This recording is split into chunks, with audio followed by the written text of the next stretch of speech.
อดกฐินสามัคคีสมทบทุนก่อสร้างอาคารศูนย์เรียนรู้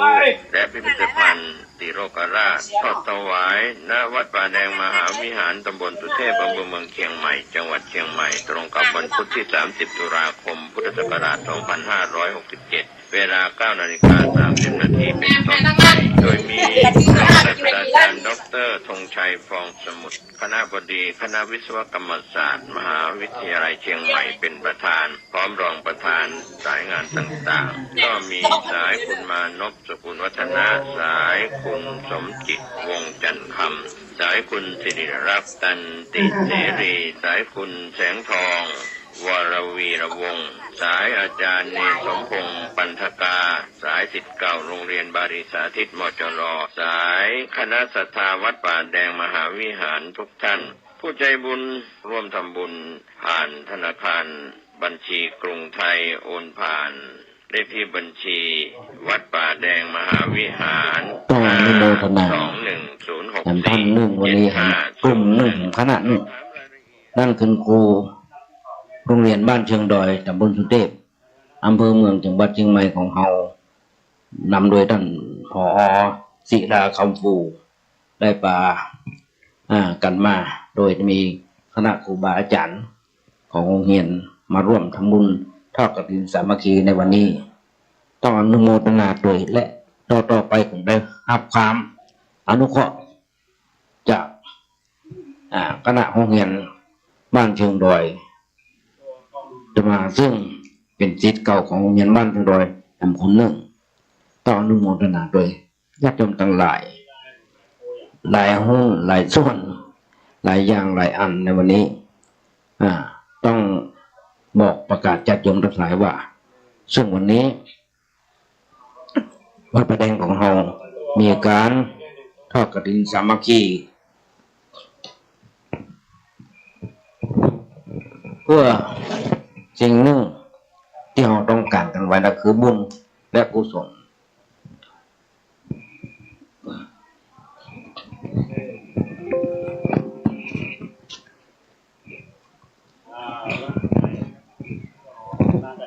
จตุปัจจัยต่าง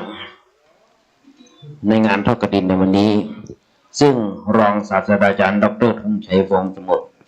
คณบดีวิศวกรรมคณบดีคณะวิศวกรรมศาสตร์มหาวิทยาลัยเชียงใหม่ได้นำทีมมาทอดกฐินสามัคคีที่วัดป่าแดงของเราในวันนี้และหลายๆครั้งที่ผ่านมาหลายปีที่ผ่านมาก็ได้รับความอนุเคราะห์เมตตาจากอาจารย์ดร.รองศาสตราจารย์ดร.ธงชัยฟองสมุทรได้ร่วมกันมาทำบุญสุนทานหลายทางหลายหนติปะได้หูกันเพราะฉะนั้นญาติโยมทั้งหลายเดือนนี้เป็นเดือนพิเศษเดือนหนึ่งแล้วก็หลายๆอย่างเป็นอนุสรณ์และการทอดตรงนี้มันเป็นเวลา9 โมงกว่าจะเริ่มแห่กฐินจากบันไดนาคขึ้นมาอย่างบนวัดป่าแดงตอนนี้คงจะเกือบพร้อมละได้ทำเช้านาที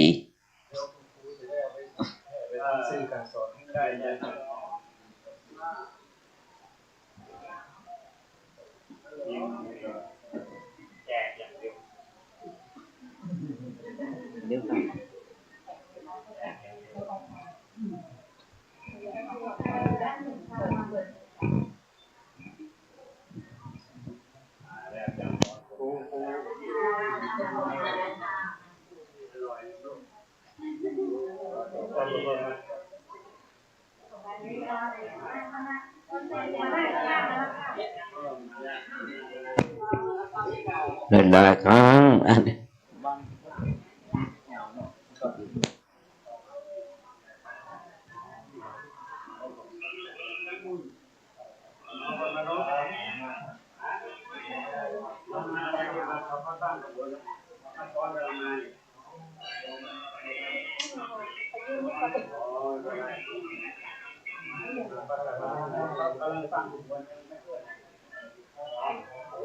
ใหญ่มากเลยอันเล็กนี่ ก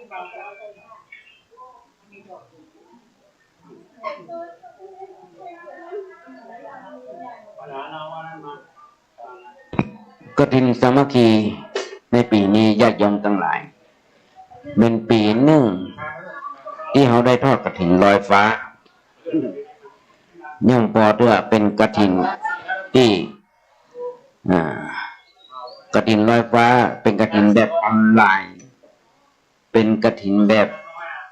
ส่ง QR code ทำบุญต่าง QR code ทำบุญต่างเลขบัญชีของวัดประแดงปีนี้ปีนึงปีที่ผ่านมาก็มีนิดหน่อย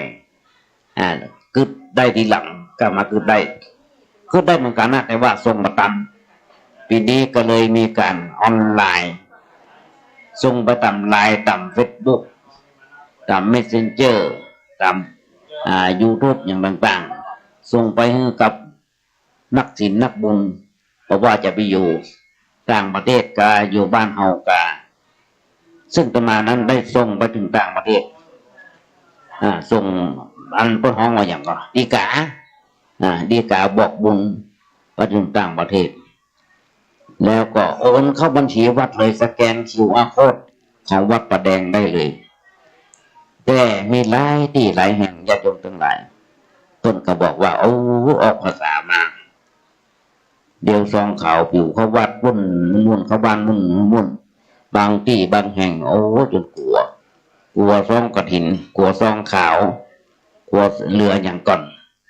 แต่ว่าญาติโยมทั้งหลายต่างทำบุญต่างบาตรต่างเที่ยวต่างกฐินก็ได้บุญต่อกันเขามีบาตรเขาตามบาตรขึ้นมีล้านขึ้นตามล้านเขาก็ได้ต่อเขาเป็นอยู่ที่จิตของคนเขาจิตจะอธิษฐานบอกบุญเมื่อกี้ชั่วโมงนี้ก็ทำในการทอดกฐินว่ามันคือเรียกว่าประกอบน้ำแผ่เมตตาเพราะอย่างนี้สัพพะและสถานที่เป็นองค์ใดในยุคในสากลโลกที่ได้รับผลบุญส่วนกุศลคนไทยเขาพุทธศาสนาประเทศไทยของเขามีคนนับถือพุทธศาสนาย้ายเก้า15%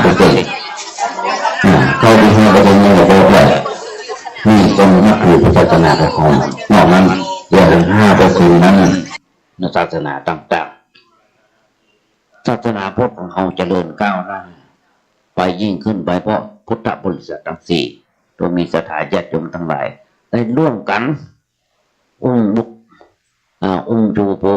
ปกป้องพุทธศาสนาของเขาเพราะว่าจะเป็นละเอียดอ่อนเพราะฉะนั้นญาติโยมทั้งหลายหลายท่านเอานี่โยมนั่นนี่เอานี่อันนี้โยม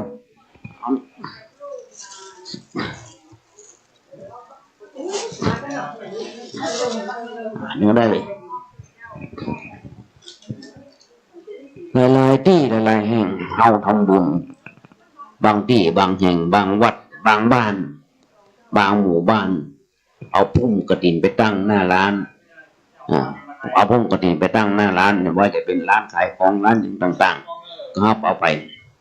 พอเพิ่นเอาไปแล้วมีคนบดีญาติโยมหลายที่เป็นข่าวนะเข้าไปจักเอาพุ่ม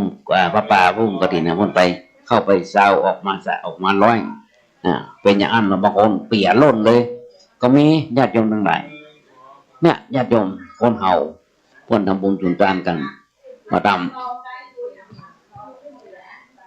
แต่กับว่าใดโยมมาใดจ้างไปถวายหลวงพ่อเลยเข้าไปถวายหลวงพ่อเลยเข้าไปเลย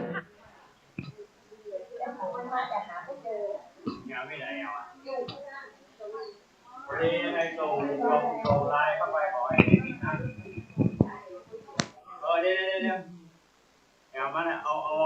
อันที่มันเดี๋ยวจำก้อนมาที่ก่อนเดี๋ยวจะได้ปาเอ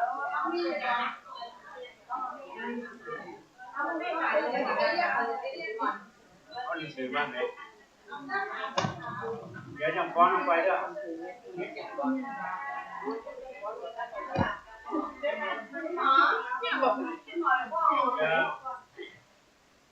ดี๋ยวจำก้อนจานทองก่อน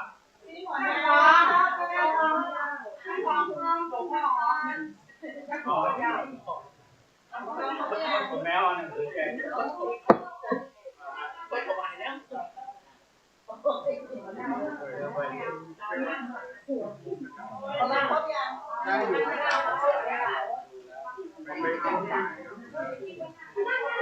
ปัญหาเราย่ามา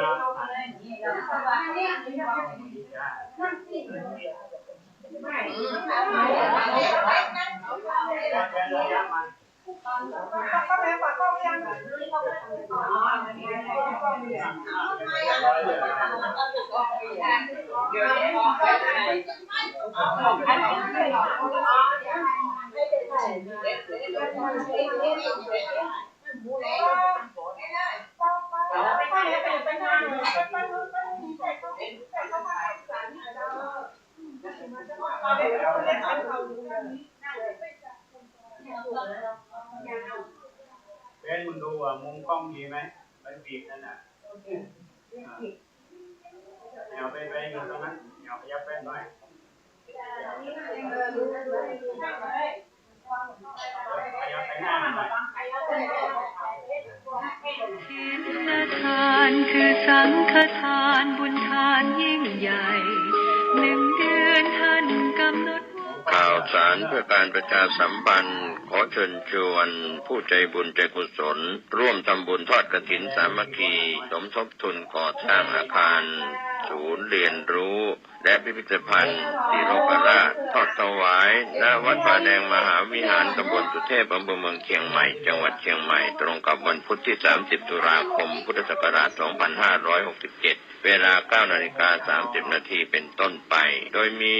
รองศาสตราจารย์ดร.ธงชัยฟองสมุทรคณบดีคณะวิศวกรรมศาสตร์มหาวิทยาลัยเชียงใหม่เป็นประธานพร้อมรองประธานสายงานต่างๆก็มีสายคุณมานพสกุลวัฒนะสายคุณสมจิตวงจันทร์คำสายคุณสิริรักษ์ตันติเสรีสายคุณแสงทองวรวีระวงศ์สายอาจารย์เนนสมพงษ์ปันธกาสายศิษย์เก่าโรงเรียนบาริสาธิตมจรสายคณะศรัทธาวัดป่าแดงมหาวิหารทุกท่านผู้ใจบุญร่วมทำบุญผ่านธนาคารบัญชีกรุงไทยโอนผ่านเลขที่บัญชีวัดป่าแดงมหาวิหาร521-064-7501สอบถามรายละเอียดเพิ่มเติมและร่วมทำบุญได้ที่0818815690ก็เป็นงานบุญงานกุศลทำบุญทอดกฐินสามัคคีกับพระสงฆ์ที่จำพรรษาท่วนไตรมาสของวัดป่าแดงมหาวิหารวันที่30ตุลาคม2567เวลา 9:30 นาทีเป็นต้นไปเชิญชวนผู้ใจบุญร่วมงานทำบุญทอดกฐินสามัคคีได้อานิสงส์อย่างยิ่งใหญ่โดยทั่วหน้ากันกฐินทานคือสังฆทานบุญทานยิ่งใหญ่1 เดือนท่านกำหนดไว้นับตั้งแต่วันออกพรรษาถึงขึ้น15 ค่ำเดือน12สิ้นสุดเวลา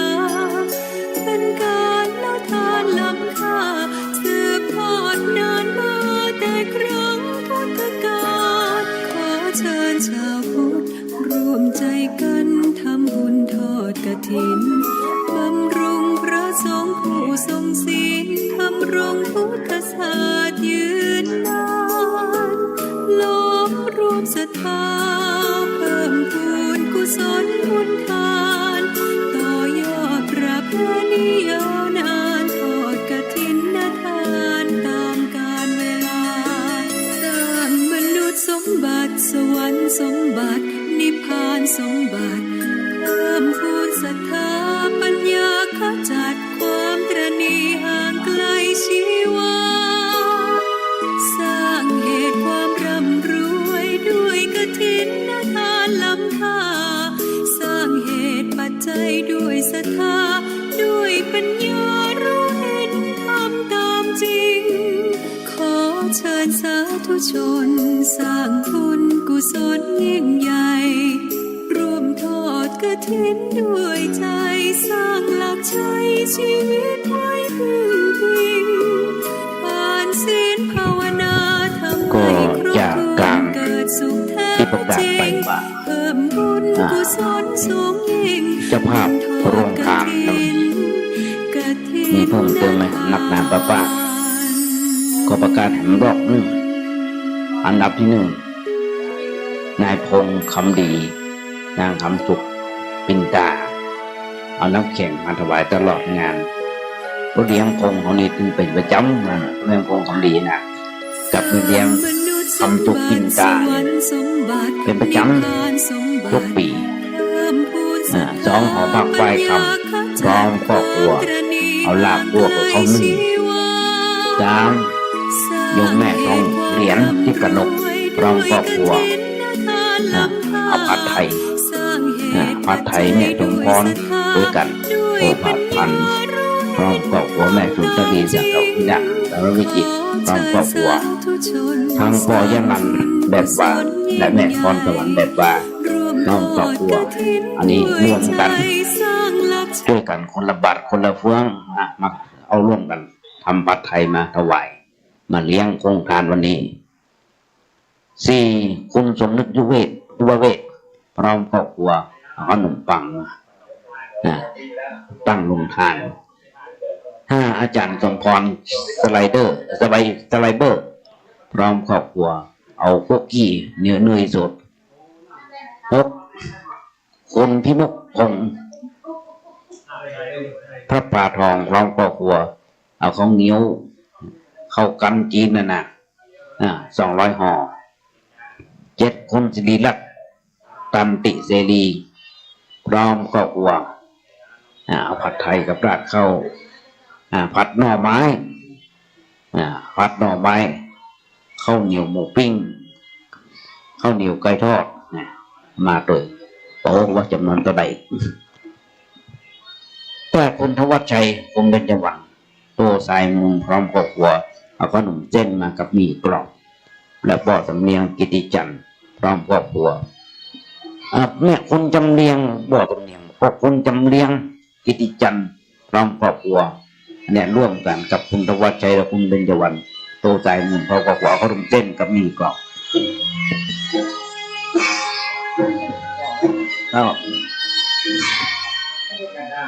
กระดาษมันมีตรงนี้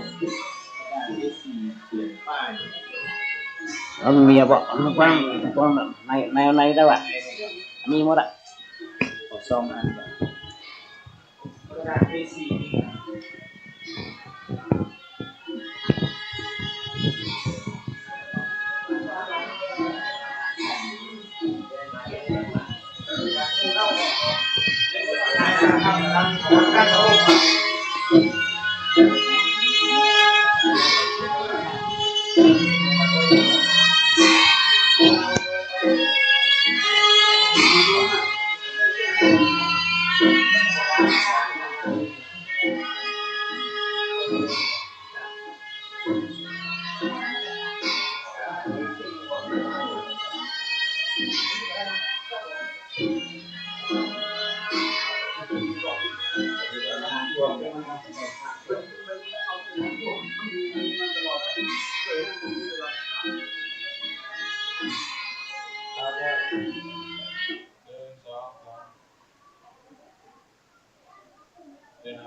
น้ำท่วมหมดหลังก็โตเลยน้ำท่วมมา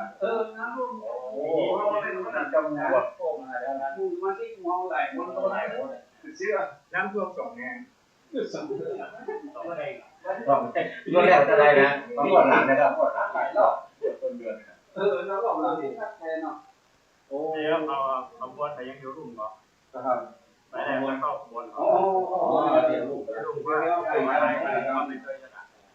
ไทยรุ่มก็ของรุ่มนะของรุ่มเนาะของคนเดียว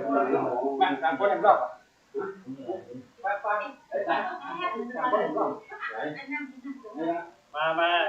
ไปยืนกันหลังไปยืนกันหลังนี่ก่อนคนเท่าเนี่ยคนเท่าคนแก่คนทองนั่นแก่นั่นเนี่ยนี่ก็นั่นก็นี่มานั่งที่เขาเองจะได้เข้าไปตัวมันใกล้ๆเลยใกล้ๆแล้วเข้ามันเกินห้องเขาเราลุกขึ้นมาบนไอ้ยาน้อยเข้าไปถ่ายรูปเขาเดินมาถ้ามาขนมเรามาบ้าน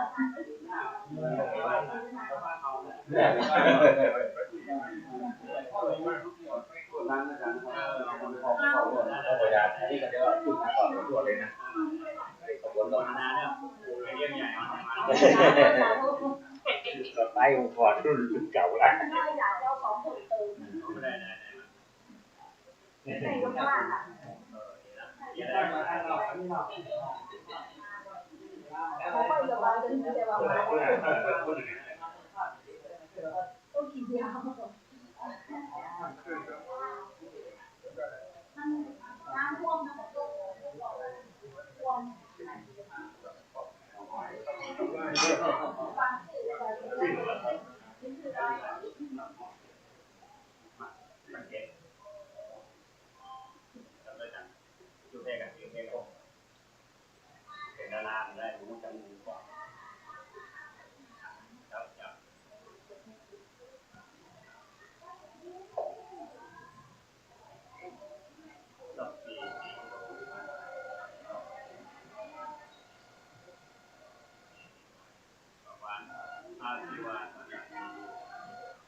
อย่างที่อู้ค้างเมื่อกี้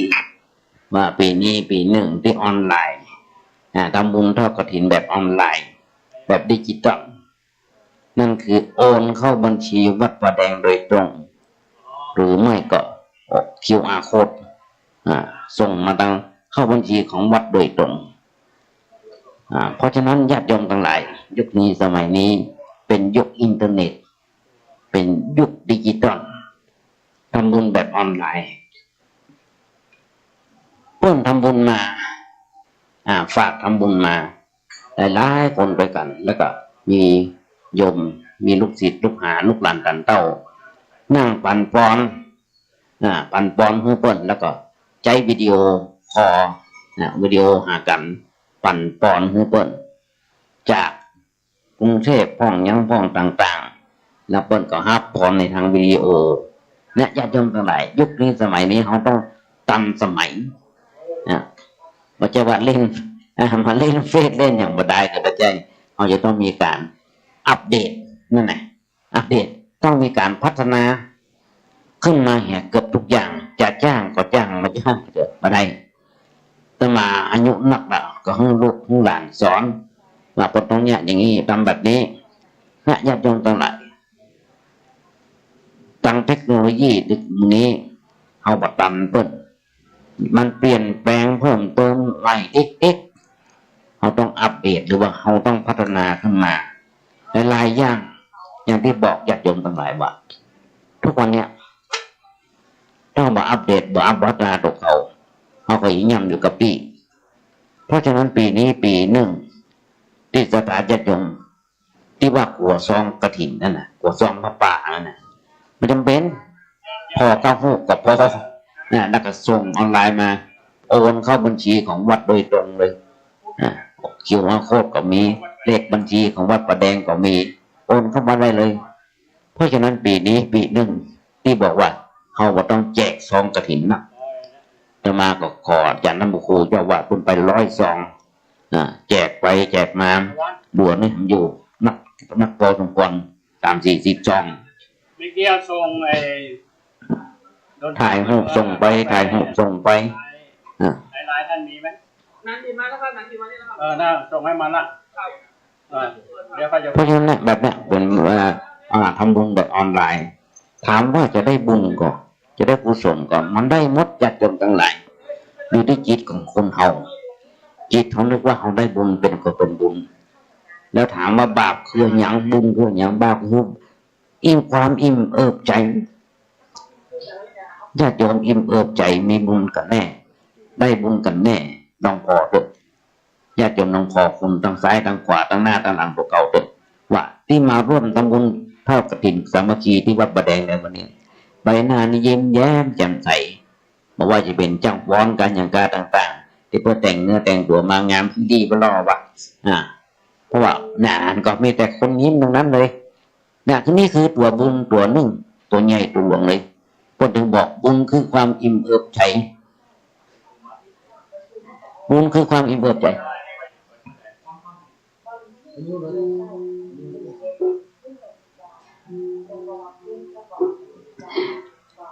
นี่คือบุญคือความอิ่มเอิบใจกุศลเขาว่ากันโดยไปแห่งกำหนึ่งกุศลที่เขาจะได้รับไปในภาคหน้าต่อไปหัวหน้าจ้างฟ้อนทุกท่านจะฟ้อนเมื่อใดขอให้มาบอกกับที่เจไปกำเนิดบอกให้คนคุมเครื่องเสียงกำป้าหลดป้าแมวป้ากระเจดีจะฟ้อนตอนใดเมื่อใดขึ้นมาบอกคนกำเนิดเพราะว่ามันอยู่คนละที่ละต่างกัน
โมทนาท่านผอเนี่ยวันนี้ท่านผอท่านดร.ประภาพรเนาะคำโอภาสพร้อมด้วยทีมงานของสกร.อำเภอเมืองและสกร.ของตำบลสุเทพก็ได้มาเข้าร่วมกิจกรรมวันทอดกฐินของวัดประแดงเราก็ขออนุโมทนาท่านผอประภาพรและครูบาอาจารย์ทุกท่านนักศึกษาไม่ได้มากันเนี่ยมาก่อน เดี๋ยวหนังสือแจกหนังสือเล่มนี้มีเล่มเดียวในโลกพิมพ์ที่นี่วันนี้แจกเพื่องานนี้โดยเฉพาะและอ่านหนังสือเล่มนี้แล้วนี่จะรู้ว่าวัดประแดงมันมีประมาณอย่างไร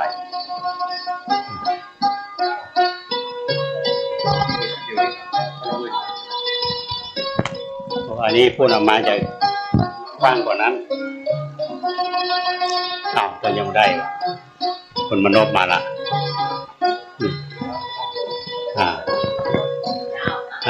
มาละอนุโมทนาท่านผอ.เด้อผอ.ประภาพรคำโบภาส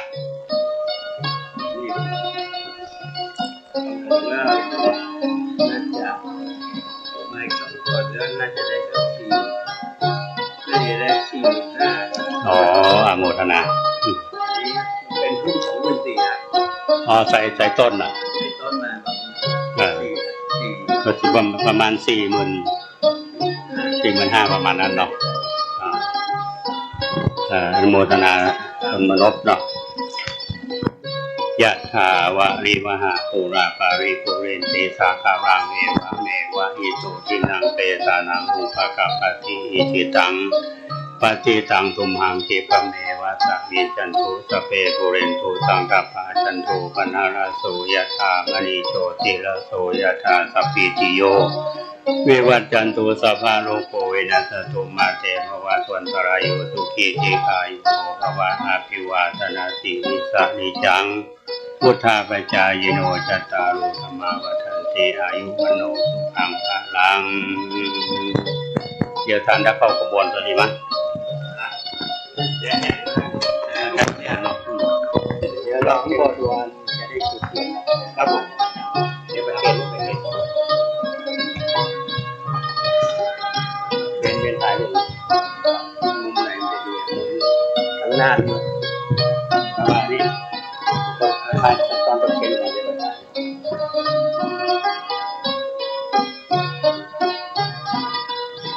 ประมาณ4-5ครับที่ใส่นั้นเป็นต้นรามาตั้งนี่ครับตั้งกำลังตั้งอันนี้ที่เขามีรายชื่อละมีรายชื่อบ้างนะแต่เงินรวมทั้งหมดประมาณน่าจะสัก45,000เดี๋ยวมีมาอีก2,000แล้วก็มาอันนี้43,500แล้วเรียกคุณมีมาในการถ่า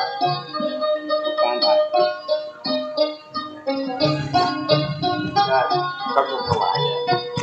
ตั้งไว้เรื่อยๆเอาละโอเคละตั้งนี่นั่งไปถ่ายรูปมาตรงนี่อันนี้โอ้นะมา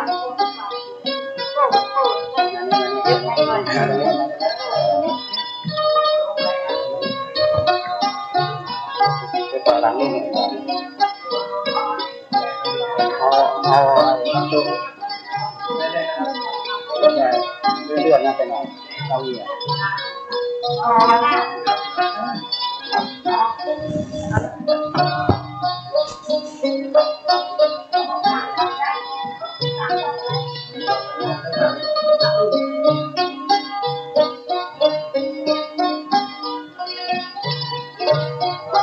มันต้องจำได้ครับประกาศได้ครับตอนขึ้นมาครับตอนนี้อยู่กันแล้วไม่เทียบในทั่วโลกได้หมดครับ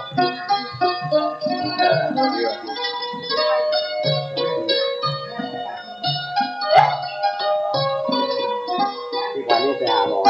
ครับแป๊วก็ไปหาหมอไม่หมอนะนัดเป็นพุธอะไรไงซ่อมสุขภาพกันเป็นเขาซ่อมสุขภาพเดี๋ยวเอาเนี่ยหนังสือไปเพื่อไปแจกกับเพื่อนเอาสัก5 เล่มหนึ่งก็ได้ครับแล้วเดี๋ยวก็พวกเราก็มาขอที่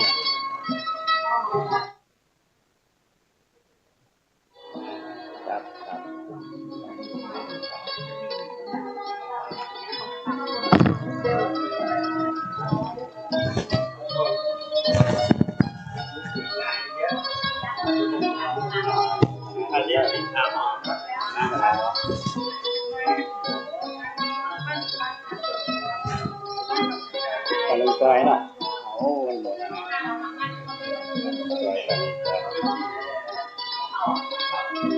sắp đi đồ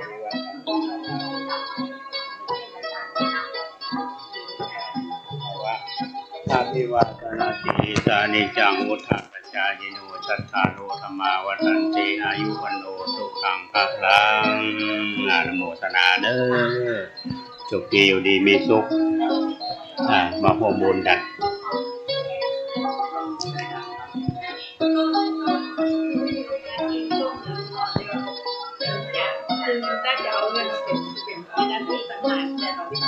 อ๋อได้กัน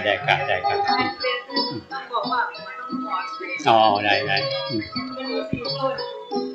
เราให้ตั้งกันเดียวกับหลวงพ่อ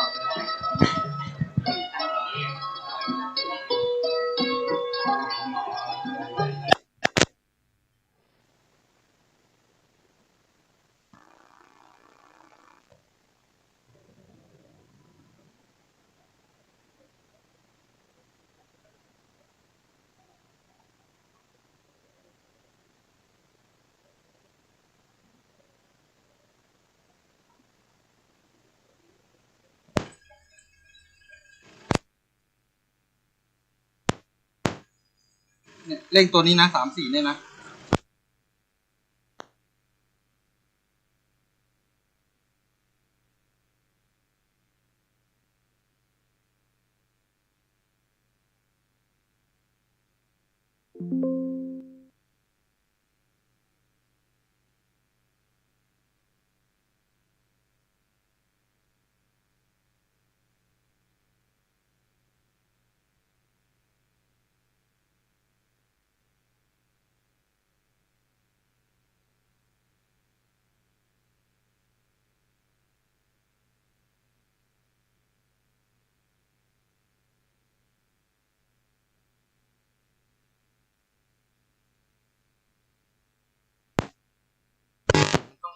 มันต้องขึ้นตรงนั้น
ยะถาวะริวหาปุราปาริปุเรนติสาคารังเอวะเมวะอิโตทินังเปตานังอุปกัปปติอิจิตังปฏิตังทุมหังคิปะเมวะสมิญจันตุสัพเพปุเรนตุสังคปาจันโทปนะระโสยะถามณิโชติระโสยะถาบัดนี้ไม่มีแม่สิริลักตันเตสิริเจจิงคือคุณจนวัฒน์ธนวัฒน์และครอบครัวน้อมนำมายังสตุปัจจัยมาทำคณะถวายทำบุญทอดกฐินวัดพระแดงในวันนี้บุญกุศลที่ท่านทั้งหลายได้ร่วมกันกระทำบำเพ็ญในวันนี้ขอให้ได้เป็นไปตามเจโตปณิธานะแม้นกรรมคำปรารถนาของท่านทั้งหลายมีด้วยประการจันใดสามินจันทุจงพันอุดมสมดังกรรมคำปรารถนาจุเยี่ยงทุประการชัยตุภวังชัยมังคลังชัยมหาสุขังสปีติโยอายุวันโนสุขังภะลัง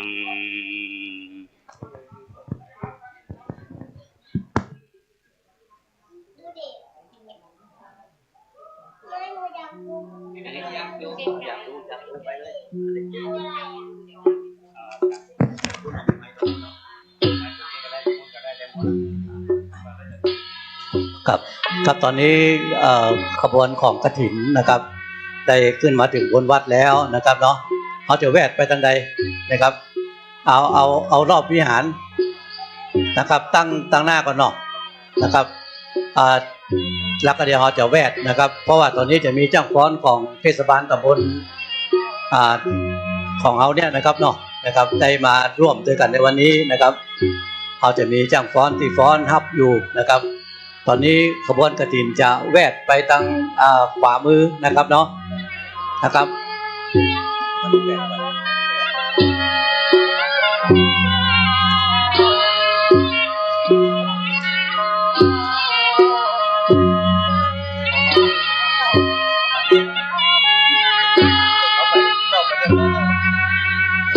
ครับก็เดี๋ยวแห่ไป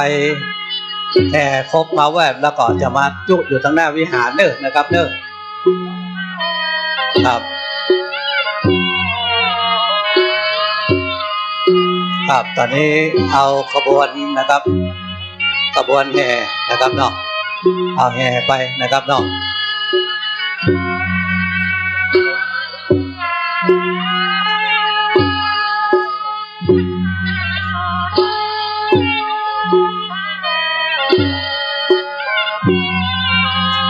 ครับเขาจะได้สัก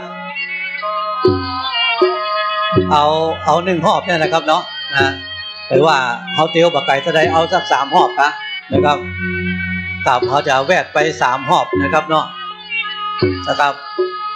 เอานับไปได้1 หอบแล้วเนอะนะครับครับพี่น้องต่างวิศวะนะครับเนาะครับพี่น้องต่างคณะวิศวกรรมศาสตร์ของมหาวิทยาลัยเชียงใหม่ครับแล้วก็พี่น้องศรัทธาป่าแดงพี่น้องศรัทธาต่ำใกล้ต่ำหิมถึงมดถึงมวลเลยนะครับเนาะตอนนี้เชิญกันนะครับเด้อขบวนแห่ไปละนะครับแล้วเขาจะแวดกันไปได้1 หอบละนะครับ3 หอบแล้วเขาจะจอดอยู่หน้าวิหารนะครับเพื่อที่จะบันทึกภาพร่วมกันทั้งหน้าวิหารก่อนนะครับ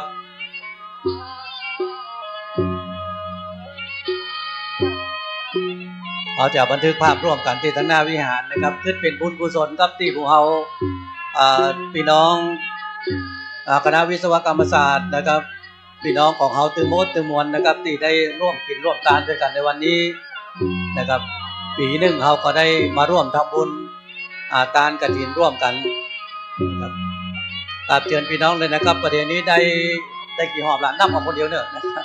รู้สึกว่าจะเป็น2 หอบละนะครับเนาะ2 หอบที่เราได้เข้ามาร่วมด้วยกันแล้วนะครับเนาะครับเดี๋ยวสักคำหนึ่งนะครับเนาะ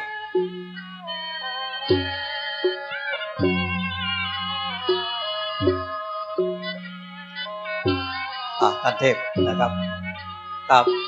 ประเด็นนี้เขาได้2 หอบละนะครับประเด็นนี้จะพอเอาอันต้นกฐินผ้ากฐินที่อยู่ทางหน้านี่เป็นหลักเลยนะครับประเด็นนี้ได้2 หอบละนะครับก็เดี๋ยวจะไปแต่หอบ1เด้อท่านคณบดีเด้อนะครับ3 หอบครับแวดวิหารเดี๋ยวเสร็จเรียบร้อยแล้วจะปิกมาพร้อมเรียงหน้ากันทางหน้าวิหารคำหนึ่งนะครับ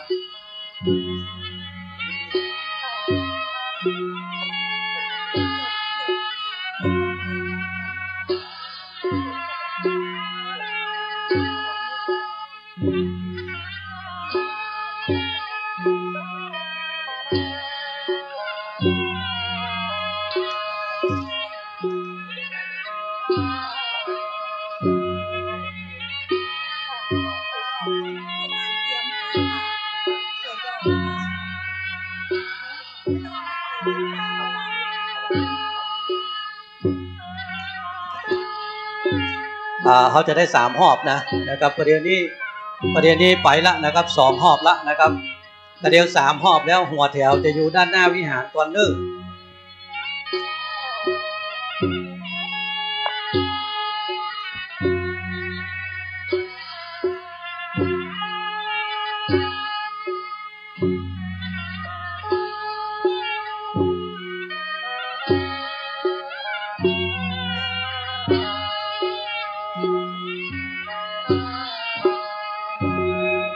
คืออันที่ฟ้อนก็จะฟ้อนไปนะครับเนาะฟ้อนทับไป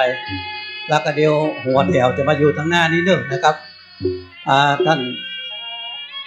คณบดีเป็นเก้าเป็นประธานจะอยู่ทางหน้านี้เดี๋ยวครับเอาทางแถวไปไหนล่ะทางแถวต่อกันไปก่อนนะครับก็เดี๋ยวหัวแถวจะยั้งอยู่ตรงนี้ถ้าเป็นหัวแถวนะแล้วหั หัวแถวยังอยู่ตอนนี้แล้วจะถ่ายรูปตั้งหน้านี่กำหนึ่งนะครับครับ3แล้วเนาะนะครับอันถ้าได้3แล้วหัวแถวจะอยู่ตรงนี้เด้อนะครับเดี๋ยวเอาจะยืนถ่ายรูปกับตังเพชรขึ้นมานะครับโอ้ไปหมดละฮันมีถึงหมดถึงกล้องถึงอย่างหมดอ่ะอันแบบตกครับเขาจะได้แถวมาทางนี้ก่อนเชิญทางคณะบดีทางเพชรทางหน้าเพชรนะครับเอาชื่อทางหน้าวิหารมาทางเพชรอันนี้จะเอามีก่อนเนาะเอามายืนตัวนี้นะยืนตัวนี้แล้วก็ทางคุณจะถ่ายรูปขึ้นมาเอาชุดกระบวนกันมาเอาเลยครับพร้อมกับตัวนี้ก่อนเลยเดี๋ยวจะถ่ายรูปตัวนี้นึ่งผ้าก่อนเสร็จแล้วจะได้ขึ้นวิหารนะครับเด้อครับถ่ายได้พวกใดพร้อมก่อนนะครับเอาอย่างเงี้ยนะครับนั่นแหละมาเตียวขึ้นมาตางหลังไว้พร้อมนะครับขึ้นมาเป็นแถวเอาตลับปัดเข้ามาลูกกำเข้ามายืนตางหลังเพชรนะครับนั่นขึ้นมาสูงน้ำหน่อยก็ได้ครับมาสูงน้ำหน่อยก็ได้ครับขึ้นมาทางบนกันนะครับเนี่ยเอายืนดูอย่างเงี้ยครับได้จะดีครับนี่นะขึ้นมาทางนี้ขึ้นมาถ่ายรูปตรงนี้ก่อนครับเชิญกันเด้อได้ก่อนนะครับบังหน้ากันจะได้เนาะเอาเลยครับจับแล้วก็ถ่ายรูปเลยบินหน้าไปทางพุทธได้ละนะครับเด้อครับสาธุอนุโมทนาด้วยกันช่างภาพพอคนเดียวเด้อช่างภาพพอเอาคนเดียวได้รูปบอกได้หมอกงามที่เหลือนั่นจะถ่ายจะได้ก็ถ่ายนะครับเนาะแต่เดียวก็เตียวกันขึ้นมานะครับจ้างฟ้อนก็จะได้ฟ้อนกันไปนะครับเป็นการฟ้อนต้อนรับนะครับคณะองค์กฐินของคณะวิศวกรรมศาสตร์วันนี้ร่วมกับคณะพี่น้องศรัทธาของหมู่เฮาผู้คนศรัทธาพี่น้องป่าแดงศรัทธาตำบลสุเทพนะครับถึงโมดถึงมวลวันนี้ที่ร่วมกันฮับเป็นเจ้าภาพได้กันในวันนี้นะครับเสร็จเรียบร้อยเนาะนะครับ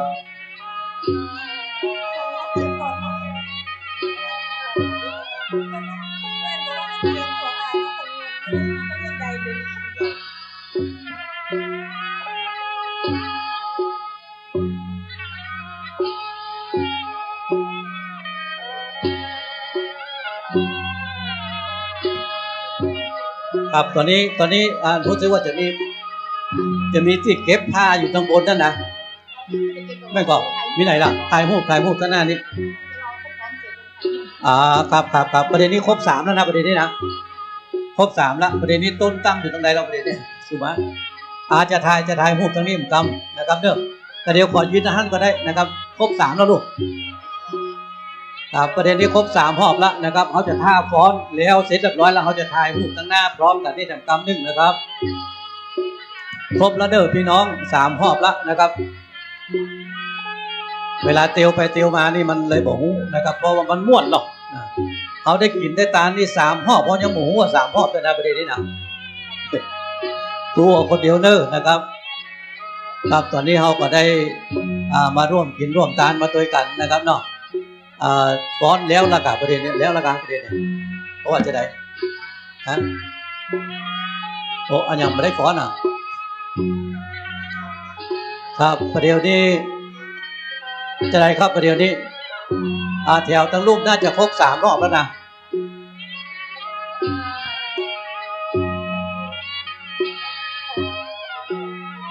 ฟ้อนจบแล้วหนูเนาะพี่น้องฟ้อนจบแล้วประเดี๋ยวนี้การผมว่านะเพื่อนฟ้อนจะได้ยืนฟ้อนแล้วนะฟ้อนจบแล้วนะครับนอกกันเดียวหมู่ที่มีด้วยกันนะครับพี่น้องเขากำต้นเอาตั้งหน้านะครับเดี๋ยวถ่ายรูปร่วมกันตั้งหน้านะทำกำ1นะครับถึงมดถึงมวลเลยนะครับเนอะพี่เทียงเลยถ่ายรูปร่วมกันตั้งหน้านี่ทำกำ1นะครับเนอะกับบินมาตั้งป้ายนั่นนะครับประเดี๋ยวนี้จะย้อนแสงน้อย1นะครับบ่น้อยนะครับนักทำแล้วพี่น้องทางวิศวะของเขานะครับเนาะนะครับเจอเนินนะครับเนาะถ่ายรูปด้วยกันนะครับเสร็จเรียบร้อยแล้วก็จะได้เอาต้นขึ้นมาทางบนวิหารแล้วนะครับ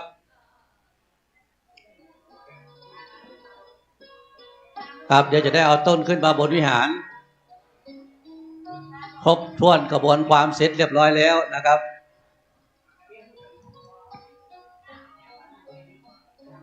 ครับวันนี้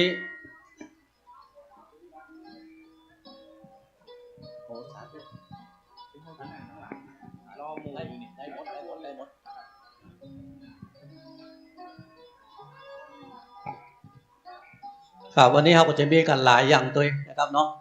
ที่ว่าหลายอย่างนี่คืออันของกินนะครับหลายอย่างคือโรงทานนะครับเพราะว่าวันนี้มีโรงทานอยู่สาวเจ้านะครับสาวเจ้าผมจะน้อยๆเฮ้ยตา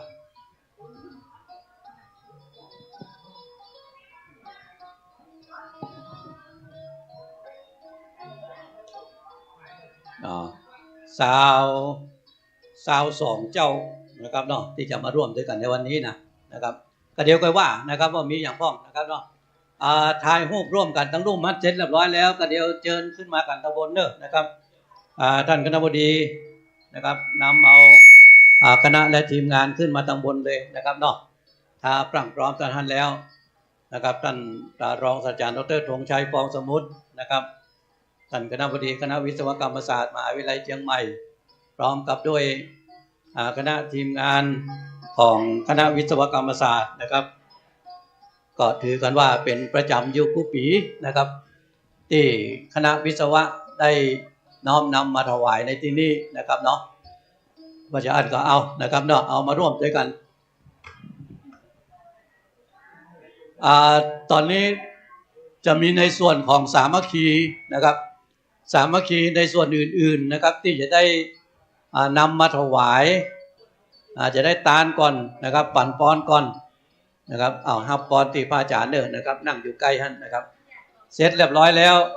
ก็เดี๋ยวเชิญหมู่เฮาขึ้นมาตั้งบนเด้อเชิญหมู่เฮาพี่น้องวิศวะของเฮาขึ้นมาตั้งบนนะครับ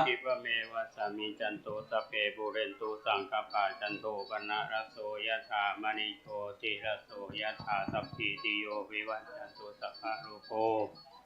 วินัสตุมาเตภวัตวันตารายโยสุขิติกายุโภภวะอภิวาทนาสิริสานิจังทัพพจายโนจัตตาโรธรรมาวันติอายุวันสุขังพลังโมทนาสาธุเนถ่ายรูปกรรมตะกี้ประทายปนมมือกรรมนะครับเนาะเดี๋ยววันโอเคพี่น้องจังฟ้อนนะครับฟ้อนแล้วก็ตามมัธยาศัยกันก่อนกระเดียวต้นกฐินของเขานะครับคณะกฐินตึงมดตึงมวลนะครับเนาะจะได้พร้อมเพรียงเรียงหน้ากันนะครับยกเอากฐินของเขาขึ้นมากันทั้งเพเดอร์มันอยู่คนละโลกเลยเราเนี่ยครับในส่วนตึงมดตึงมวลนะครับนอกพี่น้องของเรานะครับกฐินที่เขาตั้งกันเอาไว้นะครับอภิวาทนาสีริสานิจังวัฏปัจจายโนจัตตารโอธรรมาวัฏันติอายุวันโนสุขังพลังมือถือเต็มละประเด็นเนี่ยตัวไอ้นานเอาสยามเทศบาลนี้เนาะ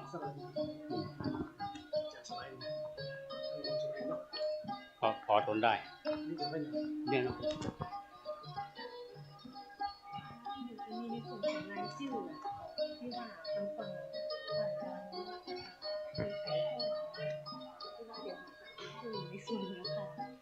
จะมีคุณมานพสกุลวัฒนะสกุลวัฒนะครับตอนนี้ก็ย่างกันสักกันครับเนาะย่างก่อนท่านคณบดีถ้าท่านคณบดีบอกย่างก็ขึ้นมาเลยนะครับเพราะว่าเขาตั้งต้นตั้งครัวถ่ายรูปกันหมดเสร็จเรียบร้อยแล้วนะครับเนาะเอามานะครับอันครัวอันอื่นบอกขึ้นมาเติมเป็นอย่างเอาต้นสตางค์มานี่ก่อนครับต้นสตางค์เอาขึ้นมาก่อนถ้าหวังยอดมันนึงอันบอกให้ห่วงอย่างนั้นได้ก็ห่วงต้นมันเนี้ย พอก้อยๆกันเอาขึ้นมาที่เหลือเครื่องครัวบริวารถึงบดถึงมวลนะครับเนอะเจิญเนอะนะครับมาตะกี้ไผ่กรรมมาอย่างพ้องครับตะกี้ไผ่กรรมมาอย่างพ้องก็ยกขึ้นมาได้ละนะครับเนอะเอาพี่น้องวิศวะครับเจิญเนอะนะครับพี่น้องวิศวะครับนะเจิญกันนะครับเนอะขึ้นมาทางบนนะครับครัวของเครื่องบริวารอัฐบริขารนะครับเครื่องครัวกระดุงกระถินถึงมดนะครับเนาะเขาจะขึ้นมากันทางบนประเดี๋ยวนี้เอามาตั้งละนะครับเรามาพร้อมละจะต้องขยับออกทางข้างน้อยหนึ่งนะเพราะมันจะตามเตียนเอาละไกลละอย่างอันน้อยพอมอกใดมอกเหมาะเด้ออันเอายาวมาทางเพชรได้ก่อน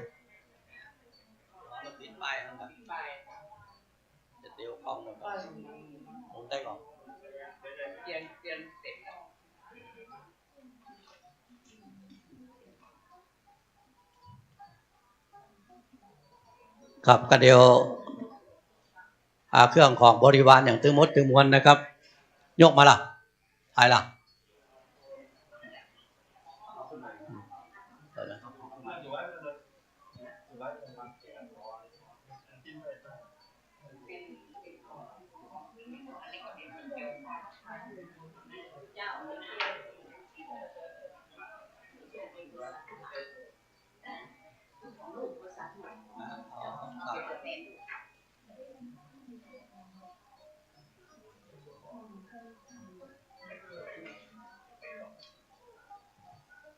มาเชิญกันขึ้นมานะครับเนาะเชิญกันนะครับเครื่องของบริวารนะครับหมู่พี่น้องเอาเครื่องของบริวารโดยเฉพาะก็คือว่าผ้ากฐินนะครับผ้าไตรกฐินผ้าไตรรองเครื่องบริขารที่จะตานทั้งหมดพี่น้องเขาจะยกกันขึ้นมาเนี่ยพี่น้องเข้าใจ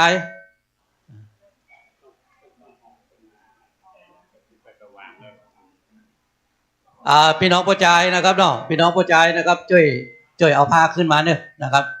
เอาผ้าไตรขึ้นมาทางบนนะครับครับมายกขึ้นมานะครับเนอะ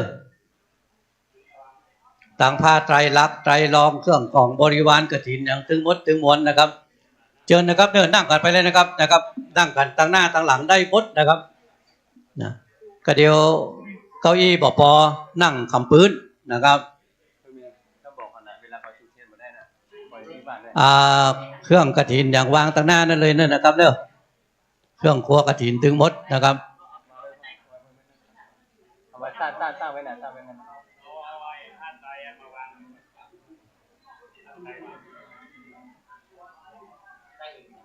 ใส่เองอยู่ไหน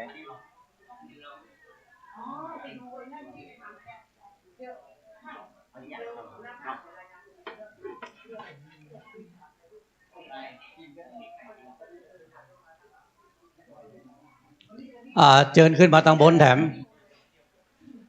ประเดี๋ยวนี้เก้าอี้ทางบนนี่ยังว่างอยู่นะมาขึ้นมาเนอะนะครับขึ้นมากันทางบนเพชรครับถึงแม้ว่าในวิหารหลังนี้นะครับอาจจะพอกีดไปน้อยนึงนะครับ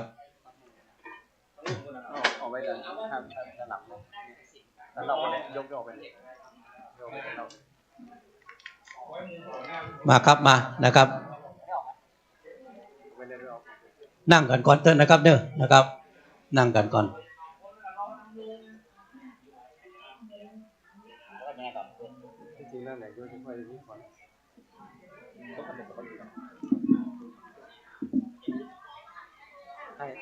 ตัวเมจัดพื้นที่ดีนะ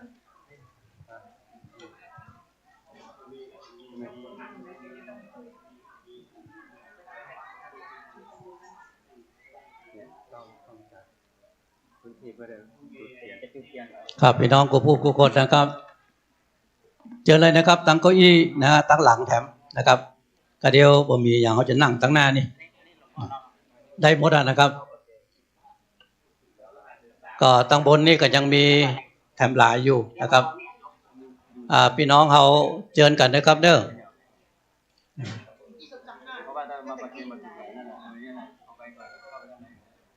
ครับเดี๋ยวเครื่องของบริวารอย่างถึงมดนะครับขอจัดลำดับน้อยหนึ่งนะครับเนาะที่บ้านที่เขาเทียนครับเวลามีการมีงานนี่ก็พอขีดไปน้อยนะครับแต่ว่าถ้าบ่มีการบ่มีงาน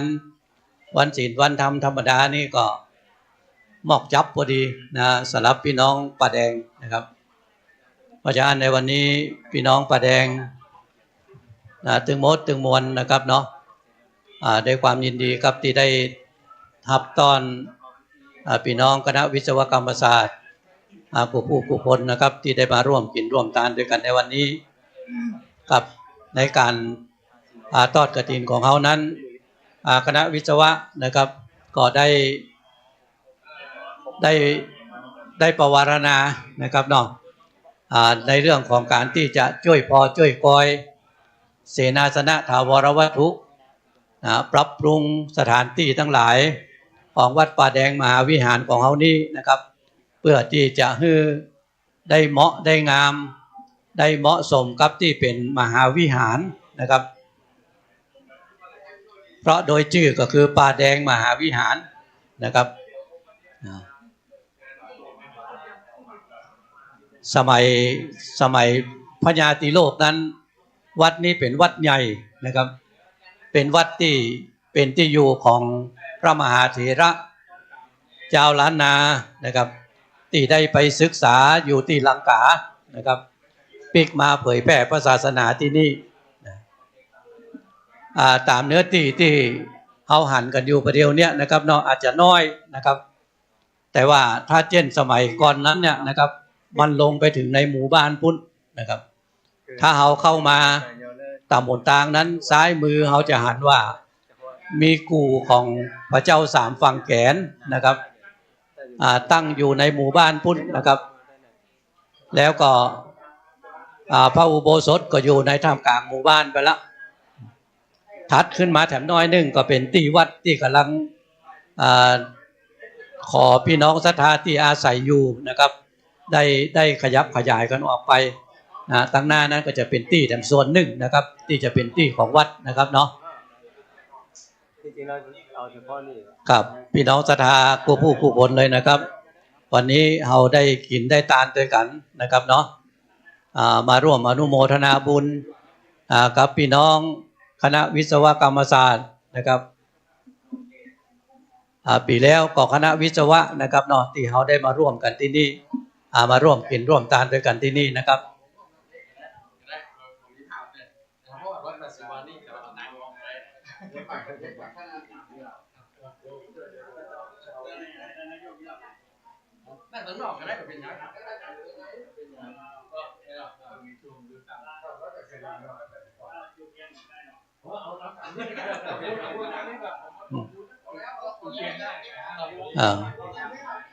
แม่นมาแม่นหัวนะครับ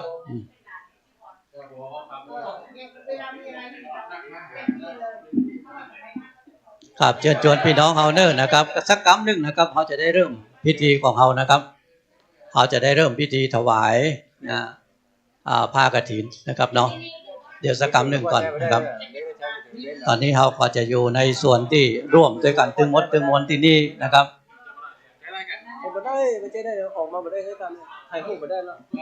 เอาตั้งกระบวนตั้งแต่ตั้งลุ่มนะครับขึ้นมาเปี่ยวบนวัดป่าแดงมหาวิหารของเขาที่นี่นะครับ500 กว่าปีแล้วนะครับเนาะวัดของเขาที่นี่เพราะถ้าเขาขึ้นเอาตั้งแต่ในเช่นสมัยของเจ้าพ่อปัญญาสามฝั่งแขนนะครับ1,900 ปลายนะครับจนมาเปี่ยวประเดี๋ยวเนี้ยนะครับเนาะถ้าเอากะ500 บาทได้นะครับก็จะเป็น567 ปีนะครับก็คือความเก่าแก่ของวัดป่าแดงมหาวิหารซึ่งแต่ก่อนนั้นจะอยู่คู่กันกับสวนดอกนะครับบุพารามสวนดอกบุพารามนั้นเป็นคณะสงฆ์ลังกาที่มาจากสุโขทัย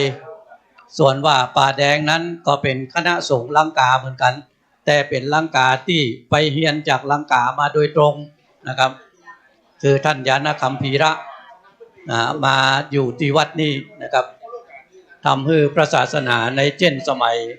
ของเจ้าพ่อปัญญาติโลกนั้นเนี่ยนะครับมีพระศาสนาลักๆก็คือว่าฝ่ายส่วนดอกกับฝ่ายป่าแดงนะครับ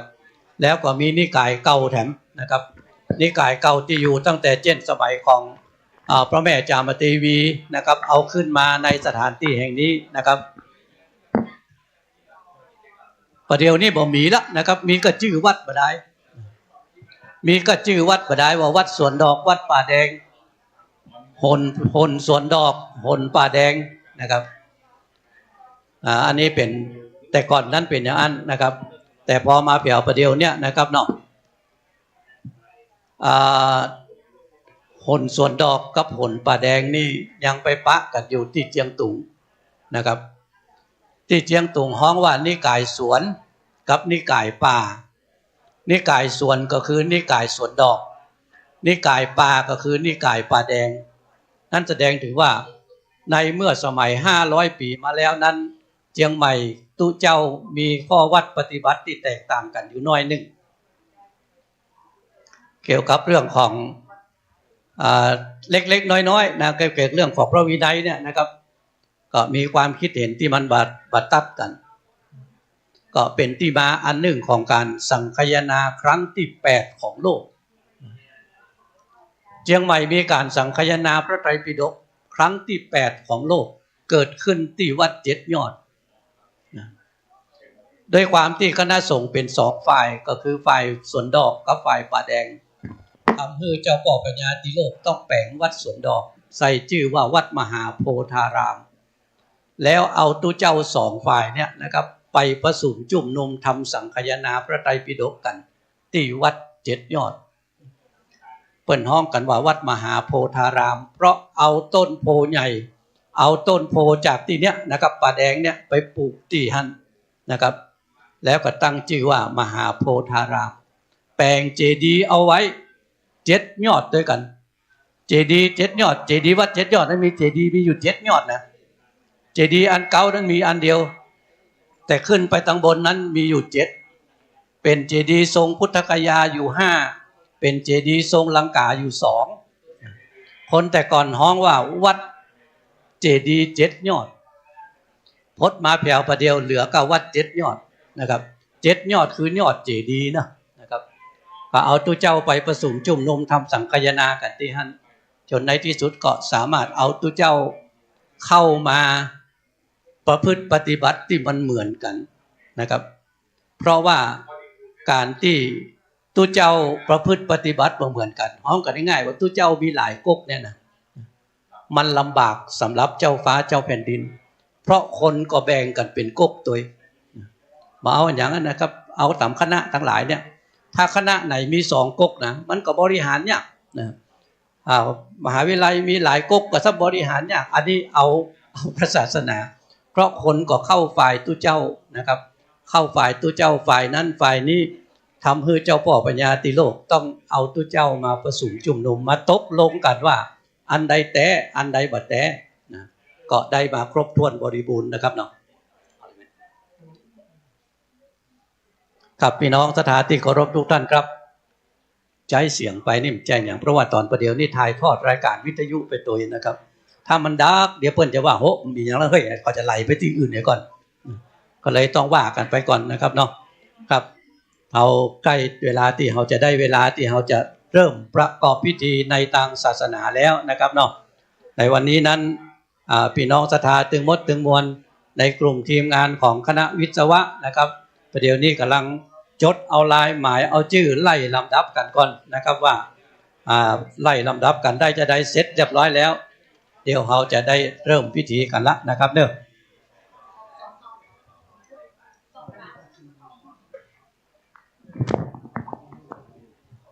กับจำกำเดียวนะครับขอทีมงานไล่ลำดับน้อยเดียวนะครับเนาะ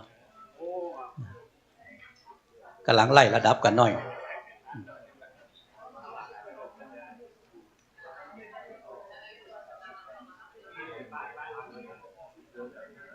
เพราะโดยตามกำหนดการแล้วเนี่ยนะครับเนาะก็เดี๋ยวเมื่อเริ่มพิธีแล้วเนี่ยนะครับอาจจะเชิญท่านประธานจุดเทียนธูปบูชาพระรัตนตรัยนะครับไหว้พระสมาทานศีลนะครับเมื่อไหว้พระสมาทานศีลอย่างเสร็จเรียบร้อยแล้วก็จะได้ทำพิธีในการทอดถวายผ้ากฐินของเรานะครับเนาะผ้ากฐินนั้นเป็นผ้าที่ตกลงมาในท่ามกลางสงฆ์นะครับที่บ่ได้เจาะจงว่าเป็นของผู้ใดผู้หนึ่งดังนั้นตุเจ้าจึงต้องทำพิธีอัปปโลกนกรรมนะพิธีอัปปโลกนกรรมก็คือว่าเปิ้นฮ้องว่าอัปปโลกนะครับอัปปโลกก็คือต้องมาถามกันก่อนว่าผ้านี้จะยกเพื่อไผตุเจ้าตนใดนะมีความพร้อมนะครับพอเสร็จเรียบร้อยแล้วนะตุเจ้าทั้งหลายรับพร้อมกันแล้วผ้ากฐินนั้นจะต้องเอาไปทำสังฆกรรมร่วมกันแถมกรรมหนึ่งนะครับบัดใจว่ารับผ้าไปแล้วจะไปนุ่งได้เด้อนะผ้านี้เสร็จเรียบร้อยแล้วจะต้องเอาไปลงโบสถแถมกรรมหนึ่งนะครับตัวเจ้าจะต้องไปสวดในโบสถตั้งหน้าผู้แถมกรรมนะครับโบสถหน้าวัดตัวเจ้าในวัดของเฮาถึงโมดเนี่ยนะครับเอาไปสวดเพื่อจะมอบให้กับตัวเจ้าตนใดตนหนึ่งอันนี้เป็นสังฆกรรมแล้วนะครับเพราะฉะนั้นอันนี้เป็นพิธีกรรมของตุเจ้าการสวดยัตตินะยัตติกรรมเพื่อที่จะยกผ้าถวายนั้นเป็นเรื่องของตุเจ้าแต่การถวายนั้นเป็นเรื่องของหมู่เฮานะครับการตานผ้าเป็นเรื่องของหมู่เฮาผู้คนนะครับเนาะดังนั้นหมู่เฮาที่ได้มาร่วมกินร่วมตานด้วยกันในวันนี้การที่เฮาจะได้ตานผ้าเนี่ยนะครับเนาะเฮาบ่ใจว่าปุ๊บปั๊บแล้วเฮาจะตานเลยกำเดียวเฮากะกันไว้เป็นปีนะเฮาจองกันไว้นะท่านคณบดีได้บอกกับท่านพระครูโกสิทธิ์เอาไว้ตั้งแต่เป็นปีแล้วล่ะนะครับว่าจะขอฮับขอฮับเป็นเจ้าภาพกฐินที่จะทอดถวายวัดเฮานี้ดังนั้นพอตุเจ้าเปิ้นได้ฮับเอาไว้แล้วเนี่ยนะครับเปิ้นก็ฮับคณะอื่นมาได้ละกฐินบ่เหมือนกับพระป่าถ้าไผจะมาตัวก็ต้องมาเป็นกฐินสามัคคีคือมาร่วมด้วยกันนะครับจะมาเป็นเก้ามาได้ละนะครับเพราะว่าคนเป็นเก้าไม่ใช่เป็นเก้าเป็นประธานท่านเป็นประธานคือท่านคณบดีนะครับท่านคณบดีเป็นประธานละนะครับก็อันที่เหลืออย่างอื่นทั้งหมดก็มาร่วมด้วยกันอย่างพี่น้องของเฮาที่นำมาร่วมด้วยกันในวันนี้นะครับเนาะพี่น้องศรัทธาป่าแดงพี่น้องศรัทธาหลายผู้หลายคนนะครับเอามาร่วมด้วยกันวันนี้ก็เป็นศรัทธาสามัคคีนะครับที่เอามาร่วมด้วยกันในวันนี้ครับเพราะฉะนั้นที่เราได้เอามาร่วมด้วยกันในวันนี้นั้นเป็นเฮาฮ้องว่าเป็นกฐินสามัคคีนะครับโดยการนำของคณะวิศวกรรมศาสตร์มหาวิทยาลัยเชียงใหม่นะครับโดยการนำของท่านรองศาสตราจารย์ดร.ธงชัยฟองสมุทรและก็คณะผู้บริหารทุกท่านนะครับได้ร่วมกันในวันนี้นะครับอันนี้ก็เป็นส่วนที่เราจะได้ร่วมด้วยกันนะครับในการกินการตานของหมู่เฮา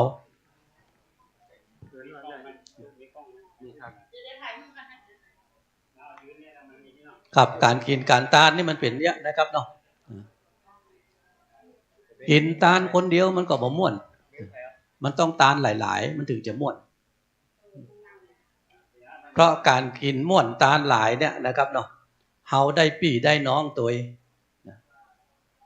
ก็จะอันในเวลาที่จะกินจะตานจะทำบุญสุนทานเนี่ยนะครับ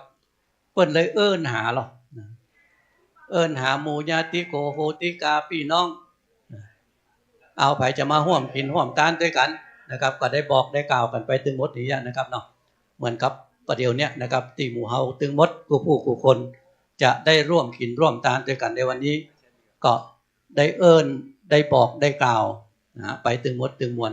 เพราะฉะนั้นเนี่ยนะครับก็จะมี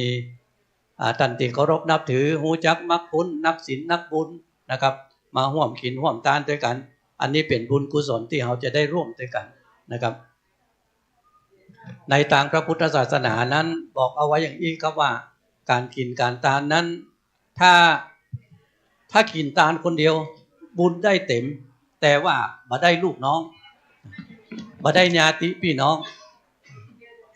แต่ถ้าขินถ้าตาลตัวบอกบุญไปตัวมีคนมาร่วมขินร่วมตาลไปตัว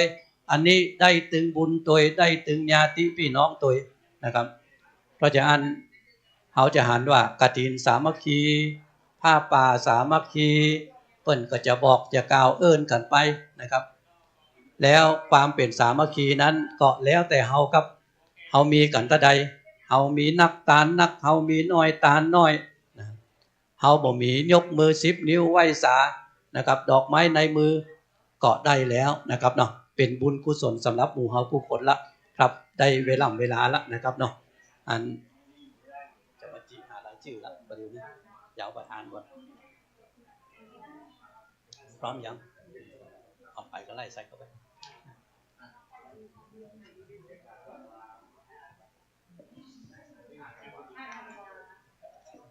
ครับก่อนที่จะเริ่มพิธีนะครับเนาะขอประกาศอนุโมทนาบุญกับพี่น้องที่มาออกโรงทานด้วยกันในวันนี้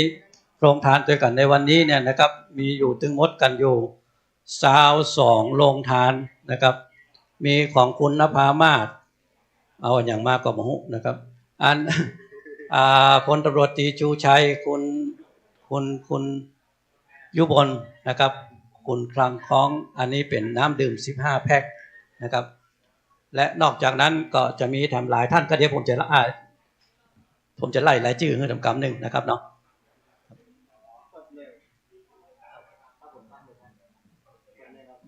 ครับตอนนี้เราจะได้เริ่มประกอบพิธีในทางศาสนาแล้วนะครับเนาะจะเริ่มด้วยการจุดเทียนธูปบูชาพระรัตนตรัยไหว้พระหับศีลนะครับความพรั่งพร้อมในบนพระวิหารที่นี่นะครับมีกันหมดแล้วนะครับท่านคณบดีของคณะวิศวกรรมศาสตร์และนอกจากนั้นก็จะมีคณบดีของสถาปัตย์ผู้ช่วยคณบดีรองคณบดีนะครับผู้ช่วยนะครับทำหลายท่านด้วยกันนะครับที่เข้าร่วมด้วยกันในวันนี้นะครับ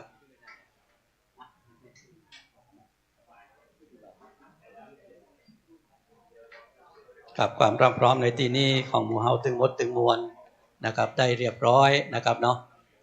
ท่านอาจารย์พระครูโกสิทธิ์ปริยัตยาภรณ์หลวงพ่อเจ้าอาวาสวัดป่าแดงมหาวิหารนะครับสนทนาธรรมกันอยู่นะครับกับท่านคณบดีนะครับเดี๋ยวสักคำหนึ่งนะครับเนอะ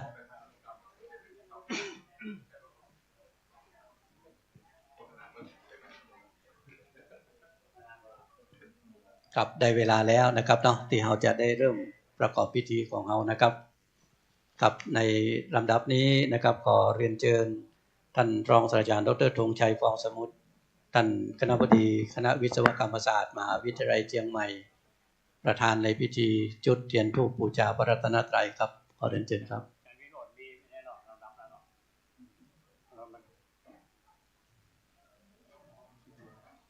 ลำดับพิธีเนี่ยพี่น้องปูนมาเมื่อหน่อยโอเคแล้วได้ไปเริ่มมาไว้เงี้ยเนี่ยครับเชิญชวนพี่น้องครับผู้คนประนมมือนะครับ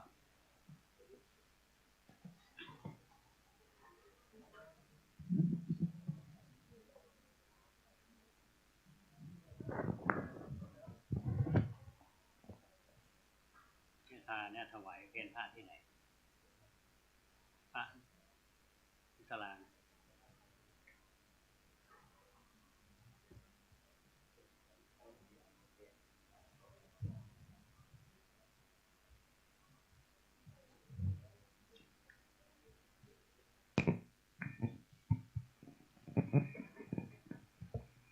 ครับจากนี้จะได้จุดเทียนที่สัตพันธ์นะครับเทียนสัตพันธ์นั้น7เล่มนะครับอยู่ด้านหน้านะครับครับในลำดับแรกนะครับเทียนเล่มที่1นะครับชั้นเล่มบนสุดเลยนะครับครับขอเรียนเชิญผู้ช่วยศาสตราจารย์ดร.แผ่นดินอุญจนำคณบดีคณะสถาปัตยกรรมศาสตร์ครับได้ตามเทียนสัตพันธ์เล่มที่1นะครับ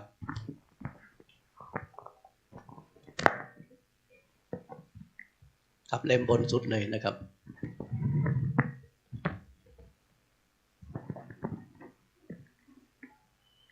กับเล่มที่2ครับขอเรียนเชิญผู้ช่วยศาสตราจารย์ดร.ธินกรพงษ์ธิยาผู้ช่วยผู้อำนวยการอุทยาน ภาคอุทยานวิทยาศาสตร์ของมหาวิทยาลัยเชียงใหม่ครับ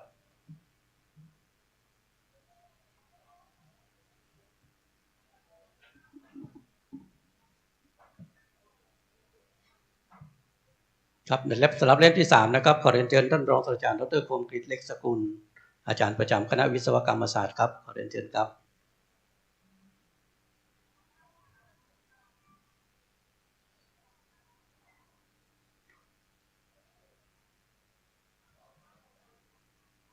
ครับเล่มที่4นะครับขอเรียนเชิญคุณสมศักดิ์อัตประชานะครับประธานสมาคมนักศึกษาเก่าคณะวิศวกรรมศาสตร์ครับ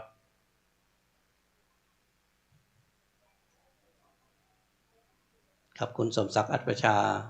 ซึ่งเป็นประธานสมาคมนักศึกษาเก่าของคณะวิศวกรรมศาสตร์ครับตามเตียนสัตพันธ์เล่มที่4ครับเล่มที่5ครับขอเรียนเชิญผู้ช่วยศาสตราจารย์ดร.ปรีดาพิชยพันธ์หัวหน้าภาควิชาวิศวกรรมโยธาครับ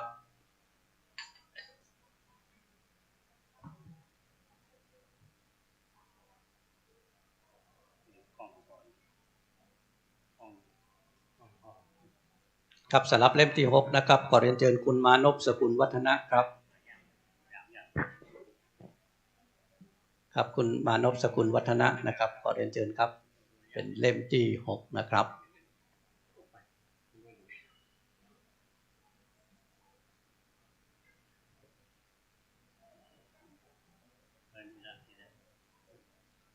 ครับสำหรับเล่มที่7นะครับขอเรียนเชิญคุณแม่สมจิตดวงจันทร์คำนะครับครับเรียนเชิญคุณแม่สมจิตดวงจันทร์คำนะครับ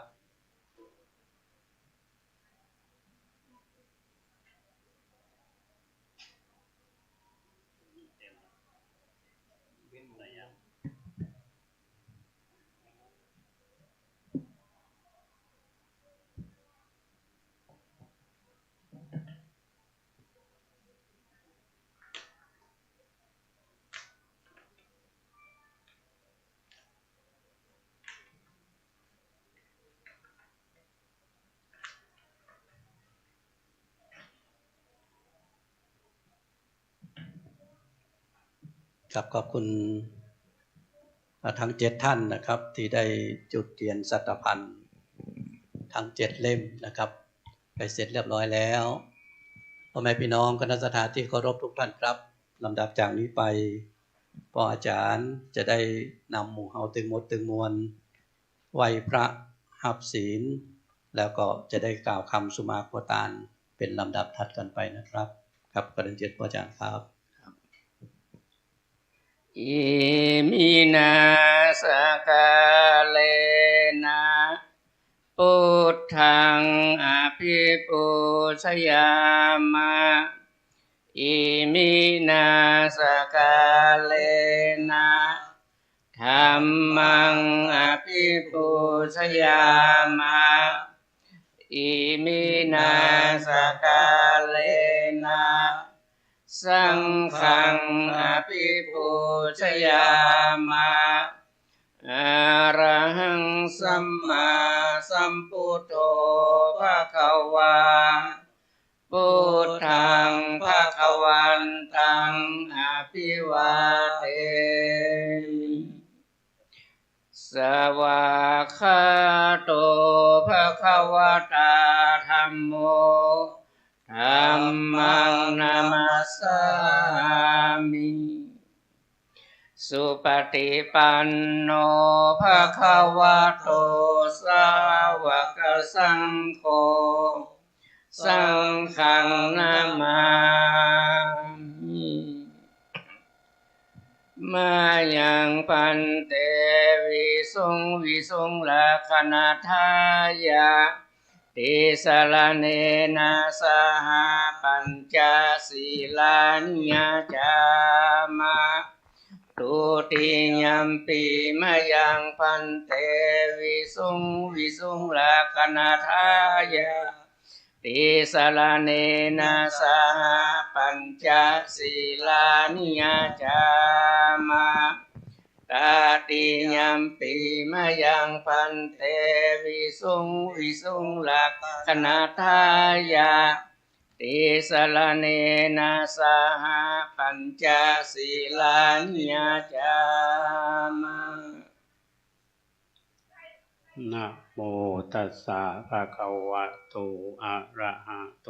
สัมมาสัมพุทธัสสะนะโมตัสสะภะคะวะโตอะระหะโต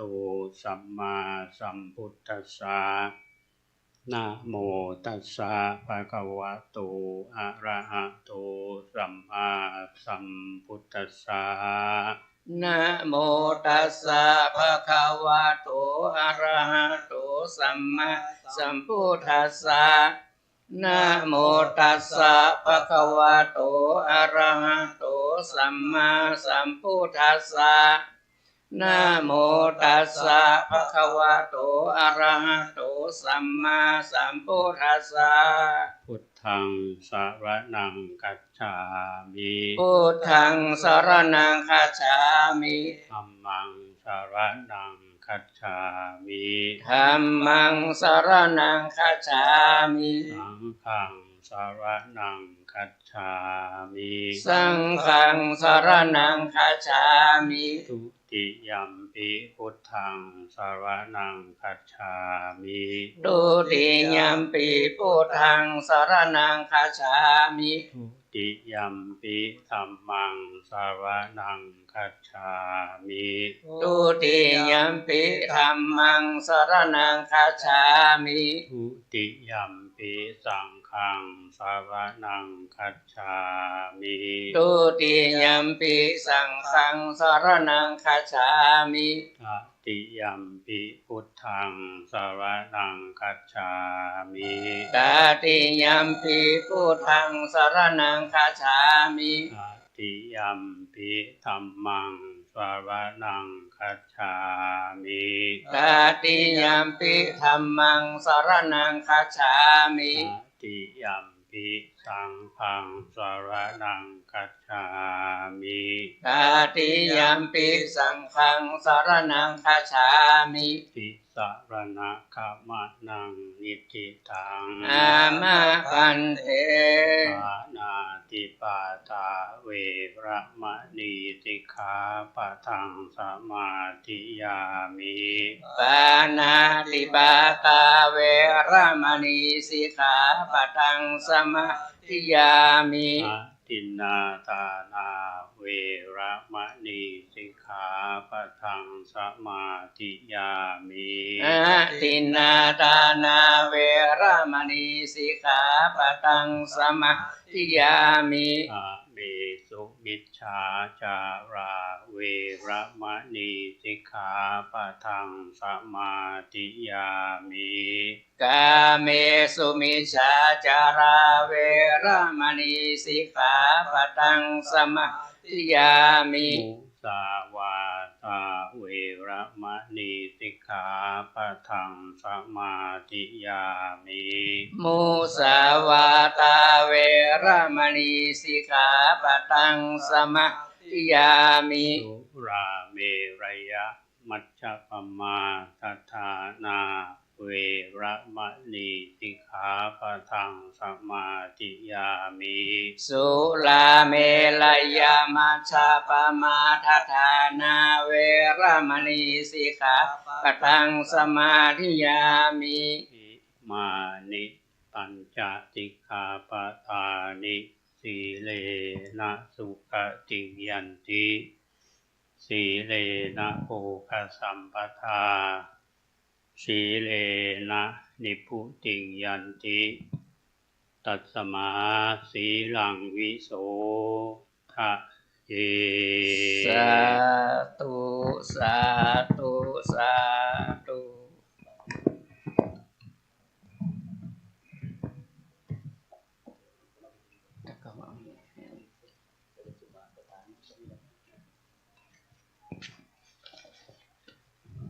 ครับต่อไปกล่าวคำสมมาขอดตานขอทุกคนตั้งอกตั้งใจเนอสาธุสาธุกาสะพันเตคาเดสัพพวัตถุตานา บ้านนี้สถาผู้ขาต่างหลายหมายมีท่านคณะบดีเป็นเข้าเป็นประธานพร้อมคณาจารย์ข้าราชการเจ้าหน้าที่และนักศึกษาพ่อแม่พี่น้องศรัทธาเจ้าบ้านกูคูกูคน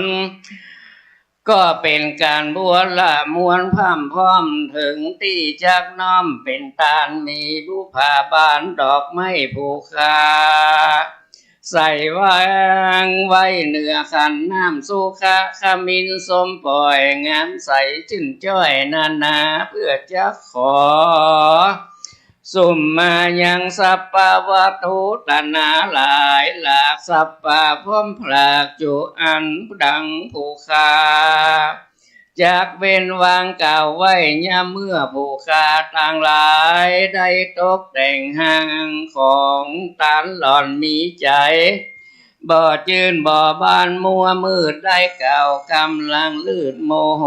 ดับโมโหนาปะโลออกปากเป็นกำไลหยาบโดยวาจีกรรมพิษจากกองธรรมสามสิ่งคือบุพเจตนาอันมียิ่งบางเกิดในใจบ่ใสผ่องเพียวอาปาละภาคะเจตนาได้ตันแล้วก็บ่จุ่มชื่นยินดีบ่มีปิติใสตื่นตองเกี่ยวข้องโลภะมัจจะเสละธรรมผู้ขาต่างหลายก็กลัวเป็นโทษกรรมมาติดแปดจึงจักแควดขอสุมมาขอสัพพะวัตถุตนาภายโพธสัพพะโทษหมู่เวรกรรมขอหายจากนิวรณ์ธรรมกรรมอันเป็นบาปอันจักทับลาบตั้งจันฟ้าและเนรปานเสียแก่มูลศรัทธาผู้ขาต่างหลายจู้ผู้จู้คนจู้ใหญ่น้อยใจยิ่งนั่นจงจักมีเรื่องแต่ดีหลีหน้ามามีกะญะตัวเลวาจีตัวเลมโนตัวเลสันจิจาปะมาเตนะวาอาสันจิจาปะมาเตนะวากะญะกัมเมนะวาวาจิกัมเมนะวามโนกัมเมนะวาอาติตาโตสังอนาคตาโตสังปัญจุปันนาโตสังปมาทาโตสังสัพพังโตสังขมันตุโน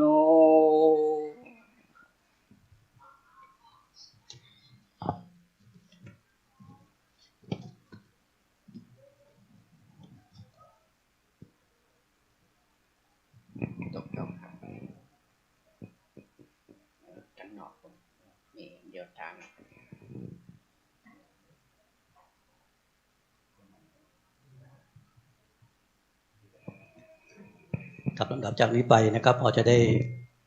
ถวายผ้ากฐินนะครับเนาะโดยผ้ากฐินนั้นนะครับจะมีทั้งไตรลักษณ์และก็ไตรรองค์ไตรลักษณ์นั้นนะครับขอเรียนเชิญท่านคณบดีครับท่านรองศาสตราจารย์ดร.ธงชัยนะครับกองสมุดได้ประคองในชุดไตรของไตรลักษณ์นะครับแล้วก็มายืนตรงกลางนี้นะครับเนาะชุดไตรที่2นะครับเรียนเชิญผู้ช่วยศาสตราจารย์ดร.แผ่นดินอุจจนำครับได้ประคองผ้าแล้วก็มายืนตรงนี้ก่อนนะครับครับในไตรที่3ครับขอเรียนเชิญท่านรองศาสตราจารย์ดร.คมกิจเล็กสกุลครับในไตรที่3นะครับครับตอนนี้ยืนตรงนี้เขาจะหันหน้าไปทางพระเจ้าก่อนนะครับเพื่อจะตั้งนะโมพร้อมกัน3จบเสร็จเรียบร้อยแล้วก็จะหันหน้าไปทางพระสงฆ์เพื่อจะได้กล่าวคำถวายเป็นลำดับถัดกันไปนะครับลำดับจากนี้ไปท่านคณบดีนะครับจะได้เป็นคนกล่าวนำในการทอดถวายผ้ากฐินของเขานะครับโดยการที่เขาจะตั้งนะโมพร้อมกัน3จบหลังจากนั้นท่านคณบดีก็จะเป็นต้นเสียงให้กับผู้เฮาตึงหมดตึงมวลนะครับ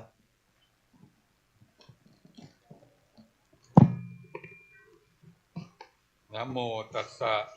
ภะคะวะโตอะระหะโตสัมมาสัมพุทธัสสะนะโมตัสสะภะคะวะโตอะระหะโตสัมมาสัมพุทธัสสะ นะโมตัสสะภะคะวะโตอะระหะโตสัมมาสัมพุทธัสสะอิมังพันเต อิมังพันเต สัปปะริวารัง สัปปะริวารัง กัตถินะ กะทินะ จีวระทุสัง จีวระพุตตัง สังคสะ สังคัสสะ โอโนชยามะ โอโนชยามะ สาธุโนพันเต สาธุโนพันเต สังโฆ สังโฆ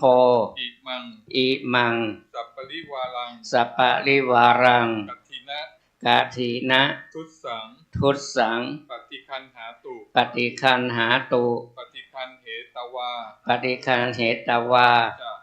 จะ อิมานะทุเถสัง อิมินาทุเถสัง อิ อิมินาทุเตนะ อิมีนาทุเสนะ กัตถินัง กะทินัง อัตตะรุตะ อัฏฐะละตุ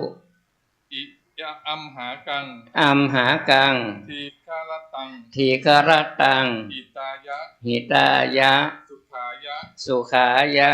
ข้าแต่พระภิกษุสงฆ์ผู้เจริญ ข้าแต่พระภิกษุสงฆ์ผู้เจริญ ข้าพเจ้าทั้งหลาย ข้าพเจ้าทั้งหลาย ขอน้อมถวาย ขอน้อมถวาย ผ้ากฐินจีวร ผ้ากฐินจีวร กับทั้งบริวารนี้ กับทั้งบริวารนี้ แด่พระสงฆ์ แด่พระสงฆ์ ขอพระสงฆ์ ขอพระสงฆ์ จงรับ จงรับ ผ้ากฐินกับทั้งบริวารนี้ ผ้ากฐินกับทั้งบริวารนี้ ของข้าพเจ้าทั้งหลาย ของข้าพเจ้าทั้งหลาย และเมื่อรับแล้ว และเมื่อรับแล้ว จงขอการใช้กฐินด้วยผ้านี้ ขอจงการกฐินด้วยผ้านี้ เพื่อประโยชน์ เพื่อประโยชน์ และความสุขแก่ข้าพเจ้า และความสุขแก่ข้าพเจ้า ทั้งหลายสิ้นกาลนานเทิน ทั้งหลายสิ้นกาลนานเธอญ ครับลำดับจากนี้ไปท่านประธาน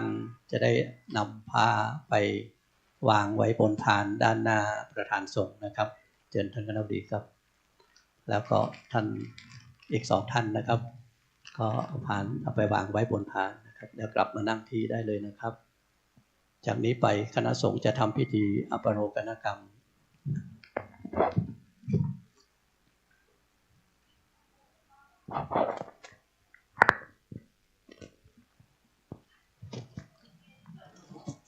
ผ้ากฐินทานกาทามผ้าอานิสาสะบริวารทั้งปวงนี้เป็นของรองศาสตราจารย์ดร.ธงชัยพรสมุทรคณบดีคณะวิศวกรรมศาสตร์มหาวิทยาลัยเชียงใหม่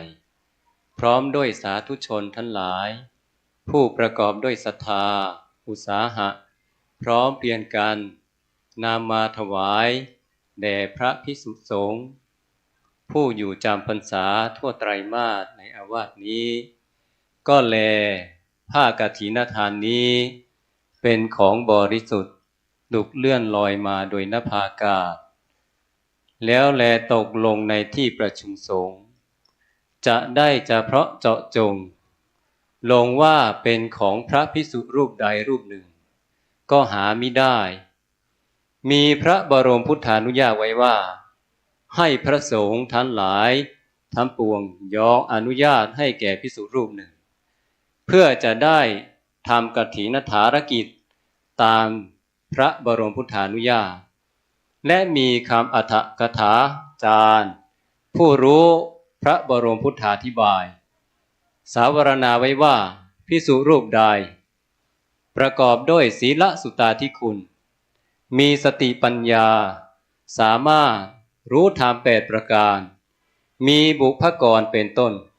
ภิกษุรูปนั้นจึงสมควรเพื่อจะกระทำกฐินฐารกิจตามพระบรมพุทธานุญาตได้บัดนี้พระสงฆ์ทั้งปวงจะเห็นสมควรแก่ภิกษุรูปใดจงพร้อมกันยอมอนุญาตให้แก่ภิกษุรูปนั้นเทิน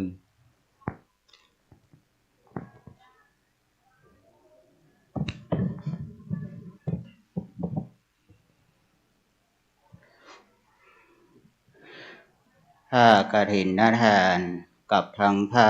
อดิสังสะบริวารทั้งปวงนี้ ข้าพเจ้าพิจารณาเห็นสมควรแก่พระครูโคสิทธิ์ปริยัตยาภรณ์เป็นผู้มีสติปัญญาสามารถเพื่อกระทำกฐินทารกิจให้ถูกต้องตามพระบรมพุทธานุญาตได้ถ้าพระภิกษุรูปใดเห็นไม่สมควรจงทักท้วงขึ้นในท่ามกลางระหว่างสงฆ์ถ้าเห็นสมควรแล้วไซร้จงให้สันทะสัญญาสายทุการะขึ้นให้พร้อมเพียงกันเถิดสาธุกับสำหรับผ้ากฐินนั้นคณะสงฆ์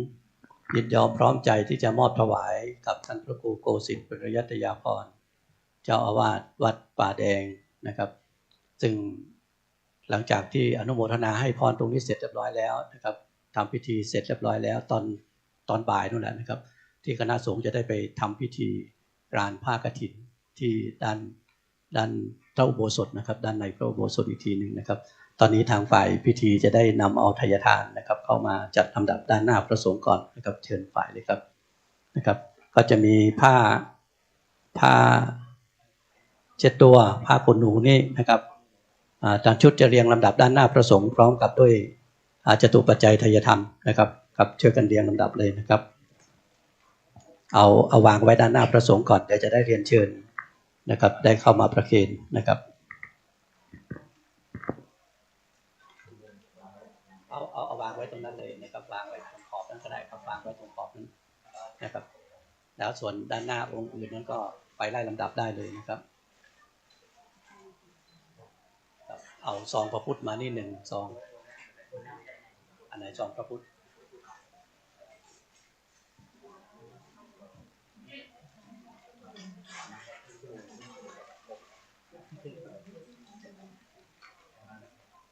ครับทายทานจะวางไว้ด้านหน้าพระสงฆ์ทั้งหมดก่อนนะครับเนาะอันไหนที่มันขึ้นได้ก็ขึ้นได้นะครับอันไหนที่ขึ้นไม่ได้ก็ไม่เป็นไรนะครับเอาวางไว้ข้างล่างนั่นแหละนะครับเพราะว่าจะยกขึ้นข้างบนก็ลำบากที่มันเป็นน้ำนะครับครับแล้วก็สามเณรรูปสุดท้ายอีกชุดหนึ่งนะครับตรงนี้จะเป็นอีกชุดหนึ่งนะครับสำหรับผ้าเช็ดตัวนะครับที่หลวงพ่อพระครูนะครับ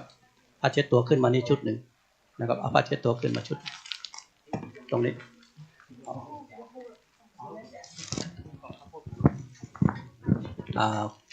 ของปนานนี่สีเหมือนเพื่อนนะอันนี้เหมาะ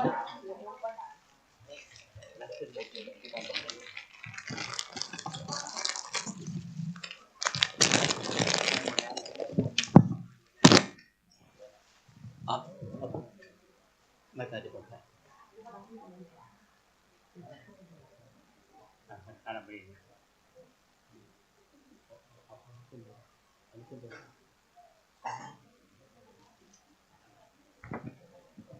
ครับท่านผู้มีเกียรติที่เคารพทุกท่านครับลำดับจากนี้ไปเราจะได้ถวายบริวารถวายทายธรรมก่อนนะครับทายทานที่จะถวายในวันนี้นะครับทั้งหมดนะครับกับพระสงฆ์ทั้งหมด7รูปนะครับแล้วก็พระพุทธนะครับอีก1นะครับในคติโบราณของคนล้านนานะครับในเวลาที่เราจะถวายจตุปัจจัยทายทานทำบุญทุกครั้งนั้นนะครับเราจะมีพระพุทธเป็นประธานนะครับพระพุทธรูปองค์นั้นนะครับเราจะได้ถวายกันพระพุทธก่อนนะครับในการพระพุทธนั้นนะครับขอเรียนเชิญคุณสมศักดิ์ฉัตรประชาครับได้เป็นตัวแทนของพวกเราทั้งหมดนะครับได้ถวายกันพระพุทธก่อนนะครับเชิญด้านหน้าเลยนะครับ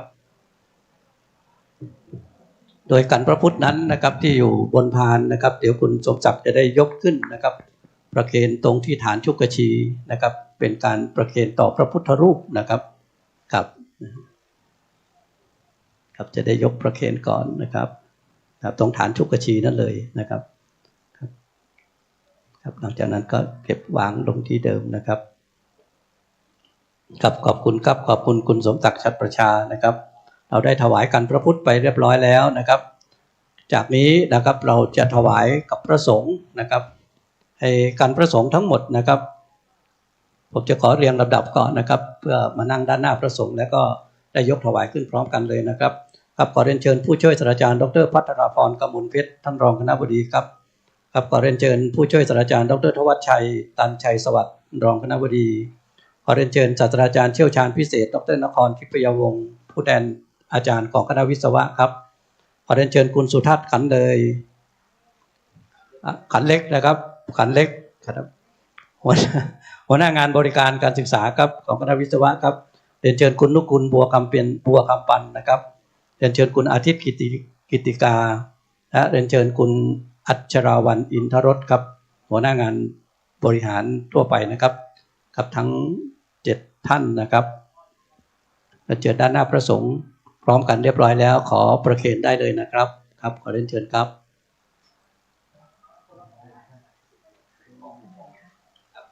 ยกทั้งซองทั้งปัจจัยน้ำมันหนักเกินไปก็เอาไว้ข้างล่างแล้วเนี่ยครับหลังจากเสร็จเรียบร้อยแล้วก็ขอเรียนเชิญตรงที่รับรองเดิมเลยนะครับ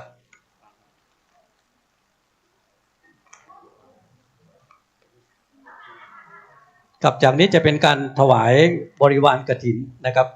บริวารกฐินที่อยู่ด้านบนเนี่ยนะครับที่เราเอามาเป็นตัวอย่างนะครับไม่ใช่เป็นตัวอย่างเป็นตัวแทนนะครับของเครื่องกฐินต้นกฐินที่อยู่ข้างล่างนะครับตรงนี้นะครับก็จะมีลำดับนะจะมีบาตรก่อนนะครับเนาะจะได้ถวายบาตรก่อน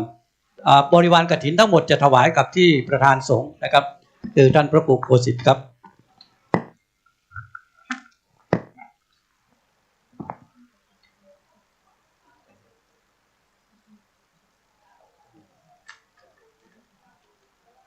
ครับจะถวายบาตรก่อนนะครับเชิญคุณมฤชัดนะครับคุณมฤชัดเจริญทรัพย์ครับหัวหน้างานนโยบายและแผนนะครับครับเชิญท่านรองศาสตราจารย์ดร.วัฒนัยวัฒนจริยานะครับครับจะเป็นครับเครื่องของที่มีอยู่นี่แหละนะครับช่วยยกกันได้เลยนะครับลำดับไปเลยนะครับครับเรียนเชิญผู้ช่วยศาสตราจารย์ดร.กรกฎใหญ่บัวเรศนะครับใหญ่บัวเทศนะครับทิพยวงศ์กับท่านผู้ช่วยคณบดีท่านหนึ่งนะครับครับเรียนเชิญท่านคุณวรารีช่างย้อมนะครับคุณวรารีไหวสิมาเลยครับนะครับขึ้นมานะครับคุณภัทรวิจิตรนะครับมณีประเสริฐครับคุณภัทรวิจิตรมณีประเสริฐนะครับคุณพิกุล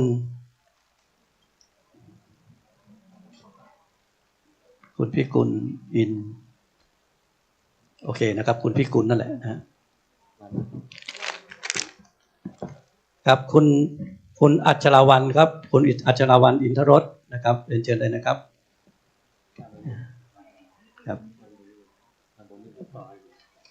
ครับคุณพันดีใช่ไหม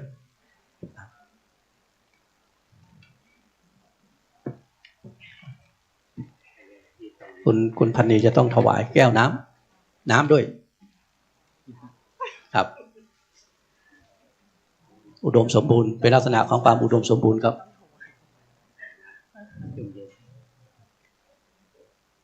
ครับจะปิดด้วยต้นปัจจัยต้นนี้นะครับซึ่งท่านคณบดีจะเป็นคนถวายนะครับแล้วก็จากนั้นท่านคณบดีจะได้กล่าวอนุโมทนากล่าวสัมโมทนีนะครับกับพวกเราทุกคนที่มาร่วมด้วยกันในวันนี้ก่อนนะครับแต่เป็นทั้งต้นเป็นทั้งปัจจัยทั้งหมดเลยนะครับเชิญท่านคณบดีครับ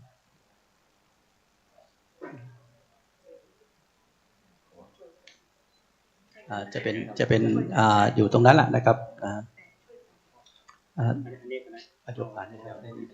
ท่านคณบดียกผ่านนี้ไปเลยนะครับนะเชิญกันแตะตรงนี้เอาพอละนะครับได้พอสมควรนะครับครับอนุโมทนาบุญด้วยกันนะครับท่านคณบดีได้ยกขึ้นถวายนะครับเราอนุโมทนานะครับ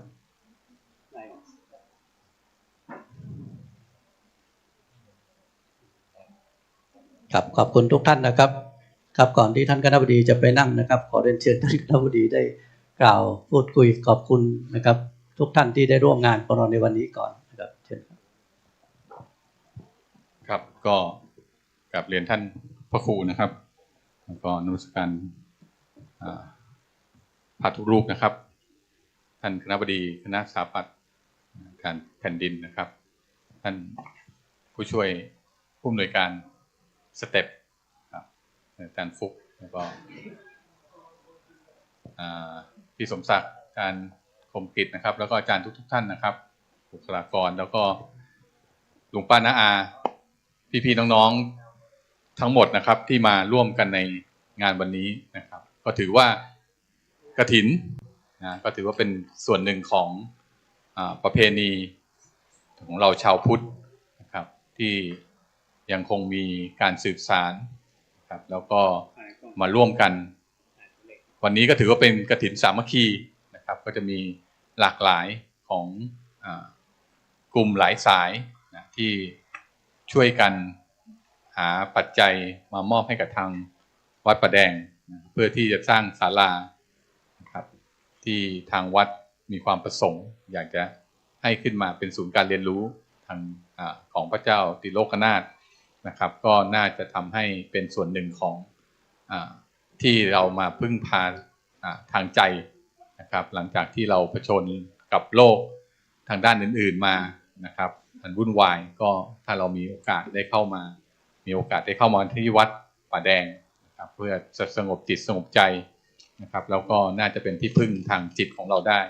ก็เป็นส่วนหนึ่งที่จะทำให้ชีวิตของเรามีความสุขความราบรื่นนะครับไปได้ด้วยดีครับก็ต้องขอบคุณทางวัดป่าแดงเป็นอย่างมากนะครับที่ให้โอกาสของทางพวกเราทุกคนนะครับทุกสายคณะวิศวะคณะสถาปัตย์สเต็ปนะครับอุทยานวิทย์นะครับแล้วก็ทางสมาคมนักศึกษาเก่าคณะวิศวกรรมศาสตร์นะครับแล้วก็พี่ๆทุกท่านนะครับที่มาร่วมกันในวันนี้นะได้มีโอกาสในการมาสืบสานประเพณีทางด้านพุทธศาสนาอีกครั้งหนึ่งครับก็ต้องขอบคุณทุกท่านอีกครั้งหนึ่งครับครับขอบคุณครับขอบคุณท่านคณบดีคณะวิศวกรรมศาสตร์นะครับ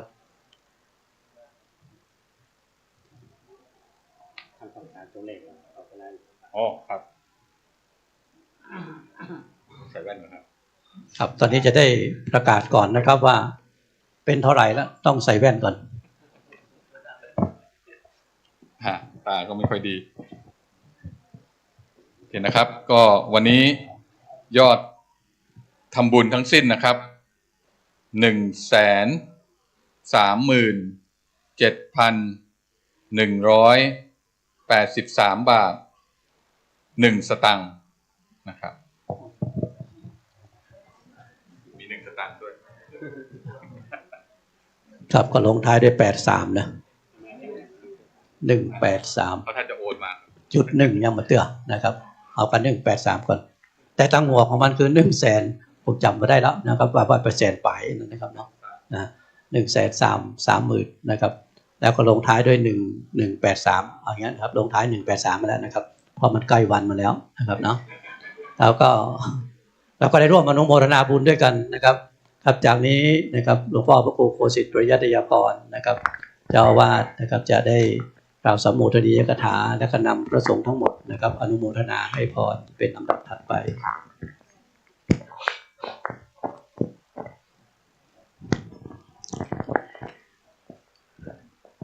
ขอเจริญพรท่านคณบดีคณะวิศวกรรมศาสตร์ท่านรองศาสตราจารย์ดร.ธงชัยพองสมุทรและท่านรองศาสตราจารย์ดร.แผ่นดินคณบดีคณะสถาปัตยกรรมศาสตร์บุคลากรของคณะวิศวกรรมศาสตร์และคณะสถาปัตยกรรมศาสตร์และญาติโยมสายบุญทุกท่านวันนี้เป็นวันที่พวกเราได้ร่วมแรงร่วมใจกันทำบุญโดยเฉพาะการทำบุญทอดกฐินสามัคคีปี 2567 ปีนี้ก็ได้รับความร่วมมือจากคณะวิศวกรรมศาสตร์มหาวิทยาลัยเชียงใหม่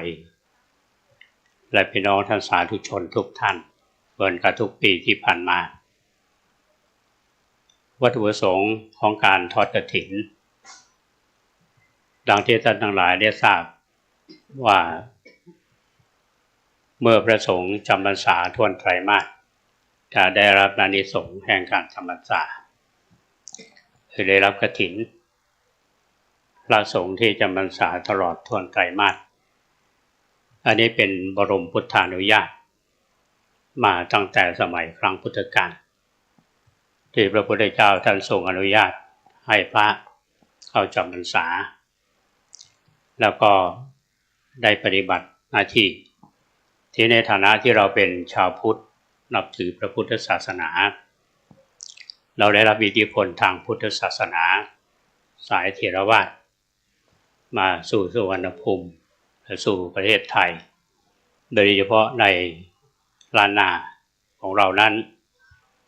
ก็มีพระพุทธศาสนาหลายสายที่เข้ามาก็มีอิทธิพลทางด้านจิตใจแก่พวกเราเพราะฉะนั้นประเพณีการถวายทอดกฐินก็เป็นกิจกรรมอันหนึ่งถือว่าเป็นหน้าที่ของเราชาวพุทธทุกคนที่จะปฏิบัติตามโดยเฉพาะอย่างยิ่งพระสงฆ์ในฐานะที่เป็นพระสงฆ์ที่มีบทบาทสำคัญที่ต่อสังคมไทยและต่อประเทศไทยของเราที่ทำงานมาโดยเฉพาะงานเผยแผ่เป็นเรื่องสำคัญมากเพราะฉะนั้นการทอดกฐินถือว่าเป็นบุญอันยิ่งใหญ่เขาเรียกว่ากฐินทานและที่สำคัญนั้นกฐินนี้มีจำกัดด้วยของเวลาทอดกฐินตั้งแต่ออกพรรษาจนถึงเดือนยี่เป่งของเราพูดง่ายๆมีระยะเพียง1 เดือนเท่านั้นนอกเวลานั้นทอดกฐินไม่ได้จะทอดพระป่าเท่านั้นอันนี้เป็นสิ่งที่เราปฏิบัติกันมาวัตถุประสงค์อีกอันหนึ่งที่พวกเราเข้าใจกันตามที่ท่านคณบดีได้พูดถึงในฐานะที่เราเป็นพุทธศาสนิกชนไม่ว่าจะเป็นหน่วยงานสำคัญและที่ใกล้ชิดเรามหาวิทยาลัยเชียงใหม่จำได้ว่าปี 2554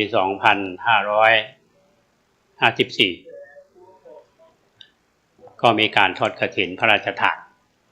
ถึงท่านนายกสภามหาวิทยาลัยคือคุณหมอเกษมวัฒนาชัยท่านนำกฐินมาทอดโดยคณะวิศวกรรมศาสตร์เราก็ถือเป็นประวัติศาสตร์สำคัญวันนั้นท่านทั้งหลายจำได้ท่านนายกสภาท่านได้พูดถึงเรื่องของพระพุทธศาสนาโดยเฉพาะอย่างยิ่งพุทธศาสนาที่เข้ามาสู่ล้านนาไทยเราสายลังกาวงศ์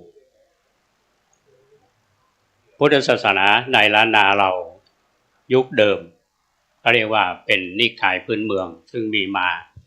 ตั้งแต่สมัยนางจามเทวีและเจริญรุ่งเรืองในฮาริพุนชัยหรือลำพูนเพราะฉะนั้นลำพูนเราจะมีสร้างมานานกว่าเชียงใหม่1,000 กว่าปี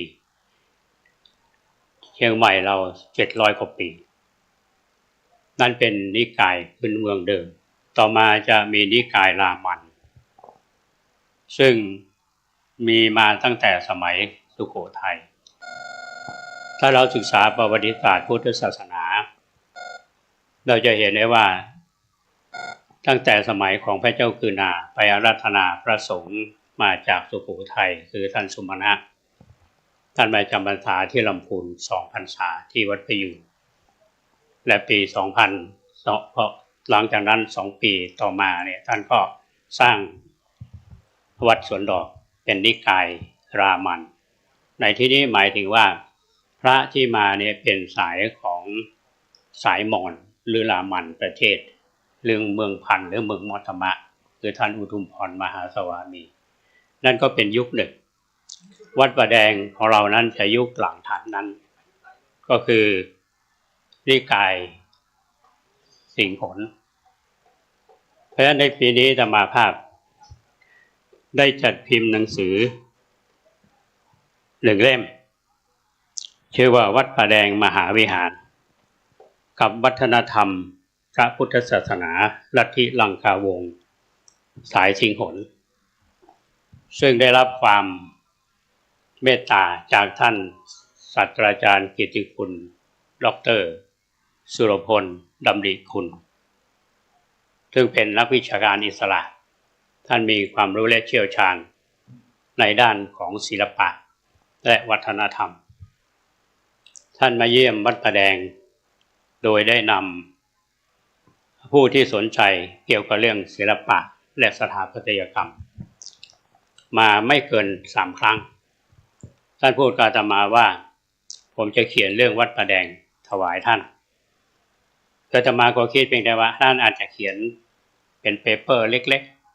ๆให้สักเล่มหนึ่งแต่วันหนึ่งได้รับไฟล์ส่งมาทางไลน์เป็นหนังสือท่านบอกว่าถ้าทางวัดจัดพิมพ์ก็จะดีมากอาตมาเลยพอได้รับอาตมาก็อ่าน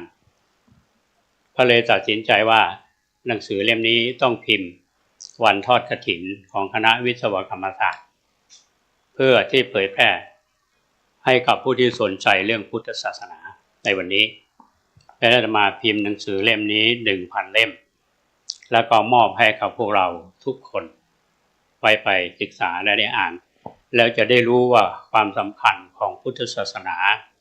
สายลังกาวงศ์และโดยเฉพาะสายสิงห์ขนของวัดป่าแดงและท่านหลายจะมีความภูมิใจว่าวัดป่าแดงของเรานั้นสมัยก่อนก็ถือว่าเป็นวัดสำคัญอาตมามาอยู่วัดป่าแดงปี 2542 ถึงปีนี้ 26 ปีที่ตัดสินใจมาอยู่วัดป่าแดงเพราะว่าอาตมาสนใจเรื่องประวัติศาสตร์แล้วก็โดยเฉพาะศึกษาเรื่องของพระเจ้าติโลกราชพอเราศึกษาไปเกี่ยวข้องกับวัดป่าแดงเพราะฉะนั้นก็เลยพยายามที่จะหาวิธีไหนให้คนได้รู้จักวัดป่าแดงซึ่งนักวิชาการทั้งหลายเนี่ยเขารู้จักแต่ว่าคนเชียงใหม่เราลืมวัดป่าแดงเพราะฉะนั้นวันนี้ทุกท่านที่มาทำบุญถือว่าท่านทั้งหลายให้ความสำคัญเรื่องพระพุทธศาสนาโดยเฉพาะอย่างยิ่งมหาวิทยาลัยเชียงใหม่โดยคณะวิศวกรรมศาสตร์เราถ้าทั้งหลายจำได้ว่าตั้งแต่ปี 2552 ในความทรงจำของอาตมาวันนั้นท่านรองศาสตราจารย์ดร.เสริมเกียรติจอมจันยงมาทอดผ้าป่าอาตมาก็ปรารภกับท่านว่าในฐานะที่วัดป่าแดงเนี่ยเป็นวัดสำคัญทางประวัติศาสตร์อยากจะขอให้ท่านอาจารย์ทำวิจัยสักเรื่องหนึ่งทางคณะก็ไปทำวิจัยพร้อมกับคณะวิจัยในหัวข้อเรื่องโครงการศึกษาประวัติศาสตร์พุทธศาสนาพัฒนาและอนุรักษ์วัดป่าแดงอย่างยั่งยืนผ่านมา10 กว่าปีได้เอกสารพิมพ์เผยแพร่และพยายามที่จะเผยแพร่ในเรื่องของเรื่องราวอันสำคัญจากข้อมูลการทำวิจัยเรื่องนั้นสู่นักวิชาการและสถาประชาชนก็อยู่ในระดับหนึ่งส่วนการก่อสร้างยังไม่เป็นรูปธรรมพอมาปี 2566 ที่ผ่านมา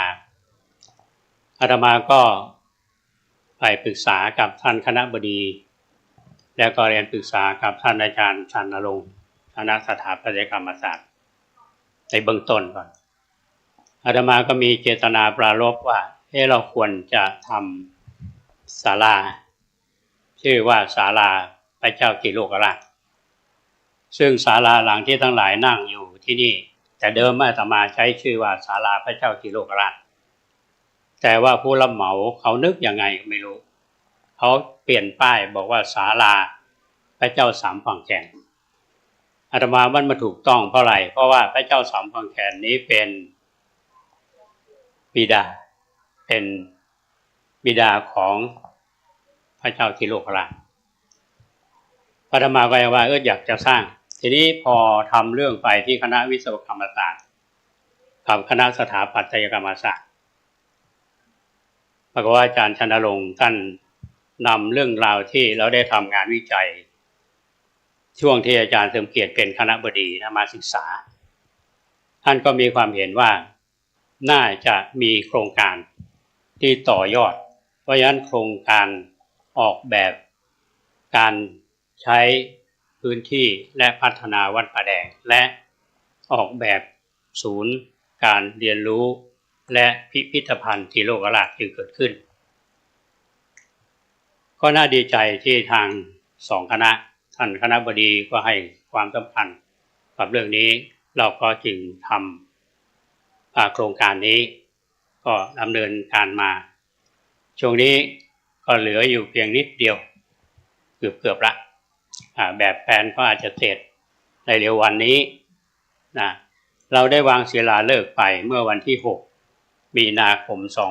2566แต่วันนี้เราก็ใช้โครงการดังที่ท่านคณบดีที่คณะทำงานนี้ให้ได้ความสำคัญไปแล้วกันมาคิดว่าเรามีมุมมองกันว่าต่อไปเนี่ยจะพัฒนาวัดป่าแดงอย่างไรในภาพรวมที่ถ้าได้อ่านเรื่องสรุปและรายงานการโครงการนี้จะเห็นภาพรวมของวัดป่าแดงพัฒนาในด้านของสาธารณวัตถุและสิ่งแวดล้อมบาดมาภาพก็ดำเนินการไปตามนั้นเพราะฉะนั้นในช่วงนี้เราก็ต้องขอความร่วมมือและขอแนะนำจากนักวิชาการจากท่านผู้รู้ทั้งหลายที่มาระดมความคิดกันว่าการที่เราจะสร้างศูนย์การเรียนรู้และก็ทำพิพิธภัณฑ์ตรีโลกราชเพื่อที่จะเชื่อมโยงกับอดีตในฐานะที่เราเป็นคนล้านนาเนี่ยเราก็จะต้องมีเอกลักษณ์เพราะฉะนั้นอาตมาตั้งใจว่าวัดป่าแดงเนี่ยก็จะให้เป็นวัดของทุกๆคนไม่ใช่วัดของอาตมามีหน้าที่ที่จะทำงานตรงนี้ตอนที่ยังมีลมหายใจอยู่แล้วก็เป็นบุญที่ท่านทั้งหลายได้เสียสละเวลาที่คณะทำงานโดยเฉพาะท่านคณบดีทั้งสองคณะสละเวลาและทุนทรัพย์ทำโครงการนี้ร่วมกันแล้วก็จะขับเคลื่อนไปด้วยกันอันนี้คือที่ไปที่มาในโครงการหลายท่านอาจจะไม่ทราบหลายท่านก็อาจจะทราบเพราะฉะนั้นหนทางก็ยาวไกลพอสมควรต้องได้รับความร่วมมือเพราะฉะนั้นวันนี้เราทำบุญทอดกฐินในฐานะที่เราเป็นชาวพุทธหน้าที่ของพุทธศาสนิกชนที่จะต้องบำรุงพระพุทธศาสนาแต่การสร้างเสนาสนะใดๆมันจะต้องมีศิลปะและสถาปัตยกรรมที่สื่อความหมายเชื่อมโยงระหว่างอดีตและปัจจุบันผู้ที่เชี่ยวชาญด้านการออกแบบด้านสถาปัตยกรรมไม่มีใครเกินคณะสถาปัตยกรรมศาสตร์เพราะด้านบุคลากรทุกท่านที่ได้ทำงานในส่วนสถาปัตยกรรมและทางคณะวิศวกรรมศาสตร์ทำงานเรื่องโครงสร้างทั้งหลายอาตมาว่าเป็นเรื่องที่เราทั้งหลายเนี่ยร่วมแรงร่วมใจกันงานของเราก็ขับเคลื่อนมาถึงตรงนี้เพราะฉะนั้นวันนี้เป็นสิ่งที่พวกเราได้มีปักหมุดหัวใจทุกดวงที่มาวันนี้เพื่อที่จะช่วยการขับเคลื่อนงานพัฒนาก็ต้องขออนุโมทนากับทางท่านคณบดีคณะวิศวกรรมศาสตร์ท่านคณบดีคณะสถาปัตยกรรมศาสตร์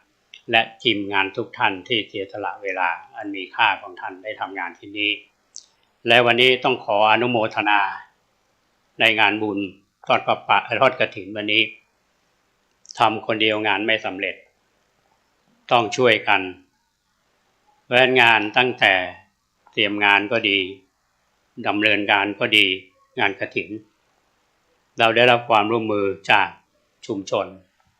โดยการนำของแม่หลวงผ่องใสเพ็งมาวันคณะกรรมการหมู่บ้านคณะกลุ่มสตรีแม่บ้านกลุ่มอสม.ซึ่งเป็นเบื้องต้นแล้วก็ได้รับความร่วมมือจากสายบุญอย่างในวันนี้หลายท่านที่ได้เป็นสายบุญไม่ได้มาทำบุญ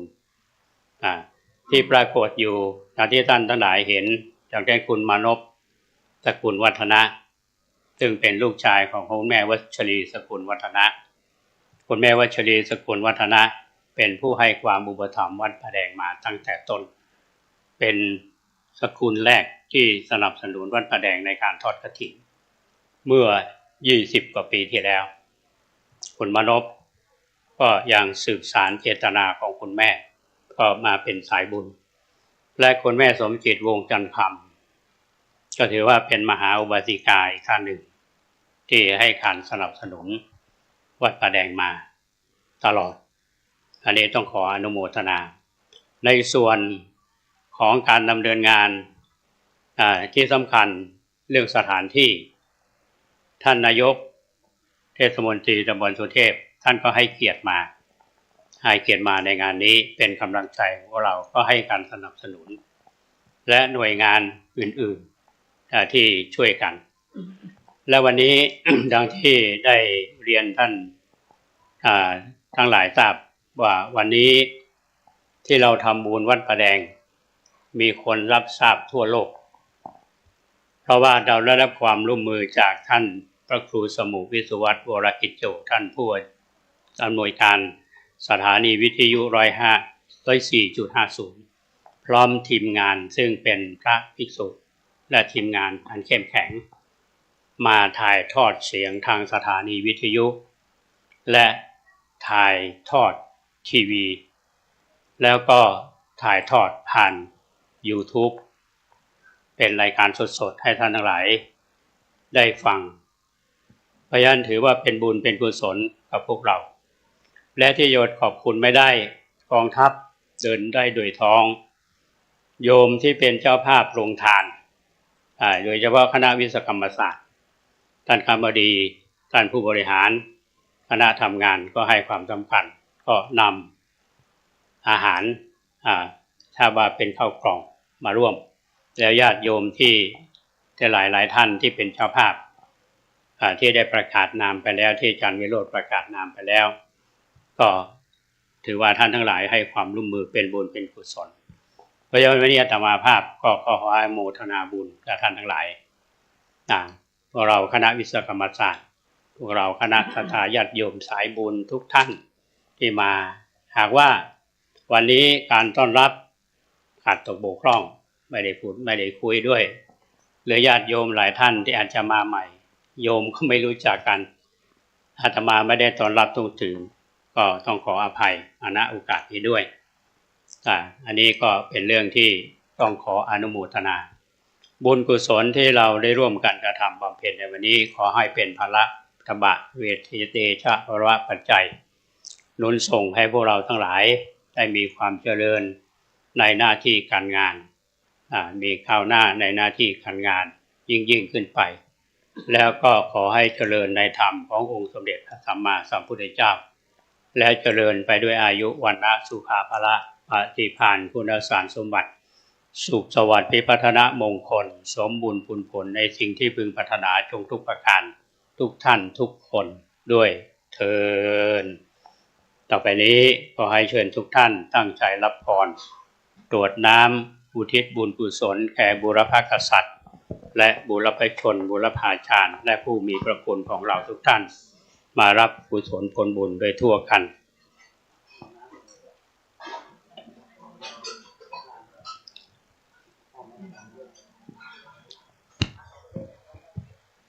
ยะถาวะริวหาปุราปาริปุเรนติสาคารังเอวะเมวะอิโตทินังเปตานังอุปกปปติอิจิตังปฏิตังตุมหังคิปะเมวะสมิจตุสัพเพปุเรนตุสังกปาจันโทปนะระโสยะถา มะนิโชติลโสยะถาสัพพิติโยวิวัชชันตุสัพพะโรโควินาศมาเตภวัตวันตรายโยสุขีติขายุโกภวะปิวาทนาสิลิสนิจจัง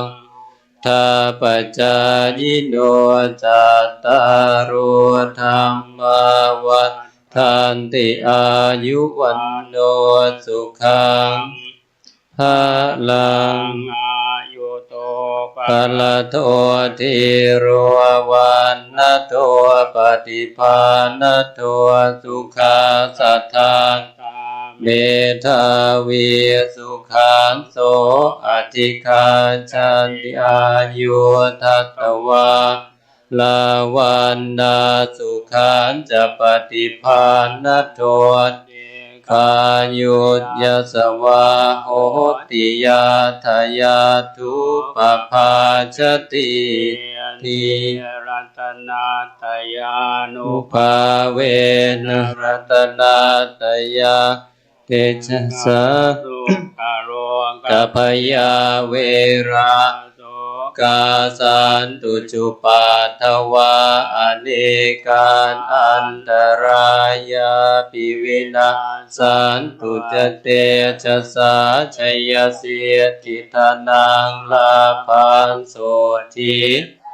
ยานสุขังพลังสิริอายุจวันโน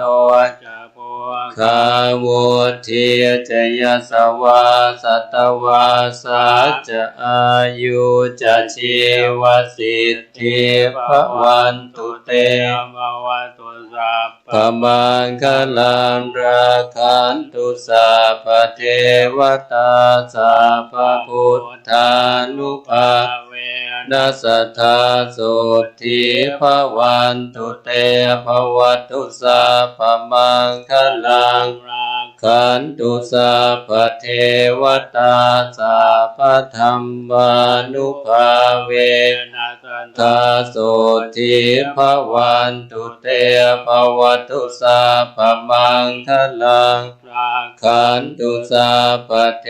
วตาสัพพสังฆานุภาเวนัสทาโสทิภวันตุเตสาธุ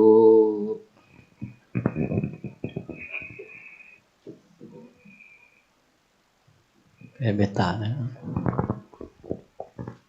เชิญท่านทำสมาธิภาวนาสักครู่หนึ่งเนาะหลังจากนั้นเราจะได้แผ่เมตตาแบบพื้นเมืองพร้อมกันเชิญทุกท่าน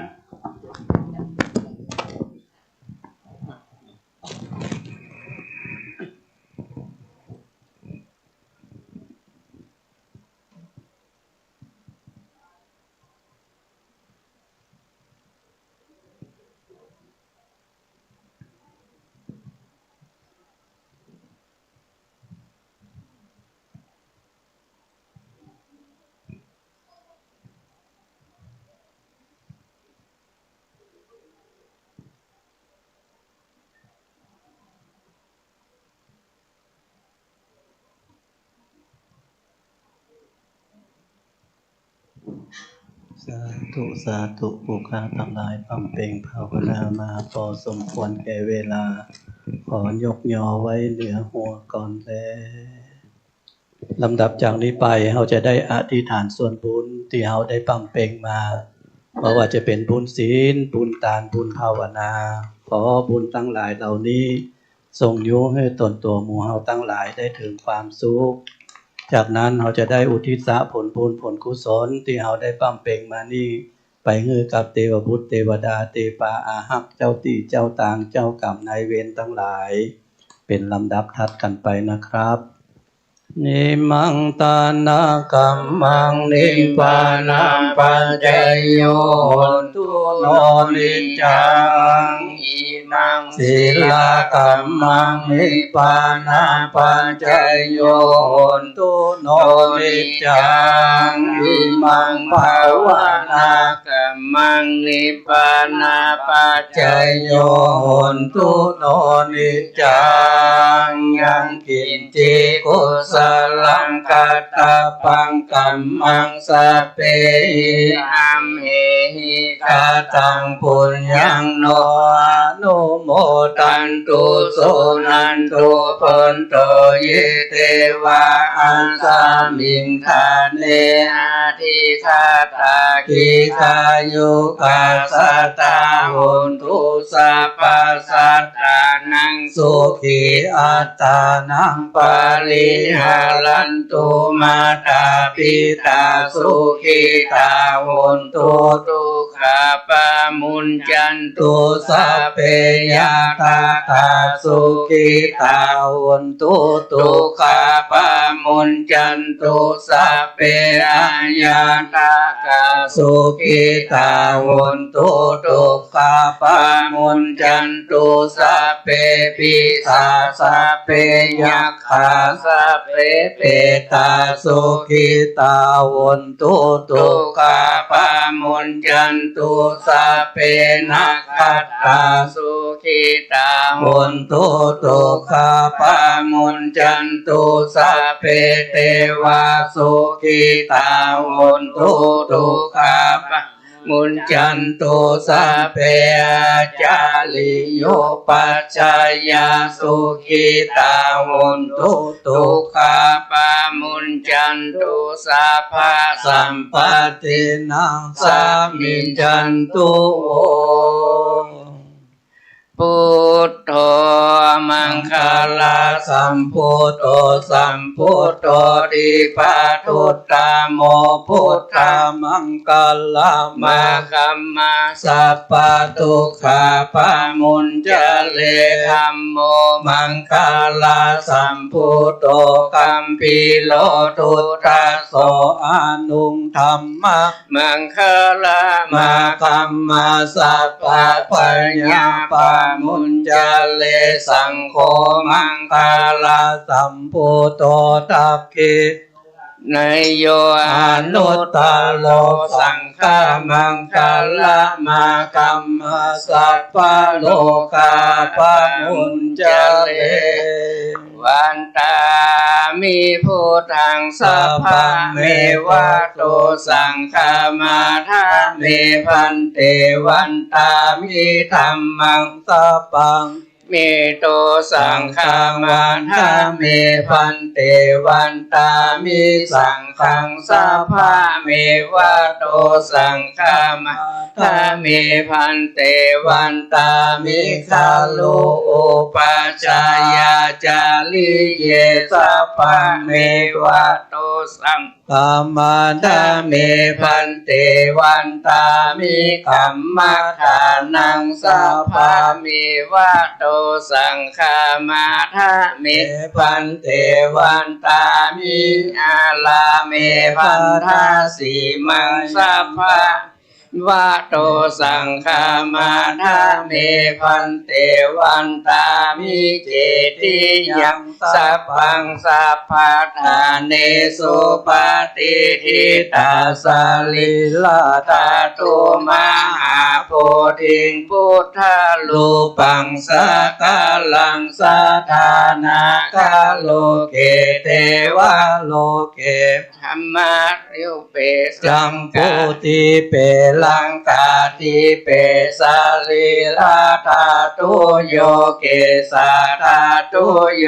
อาลาหันตาตาตุโยเจติยังคันธาโกติงจ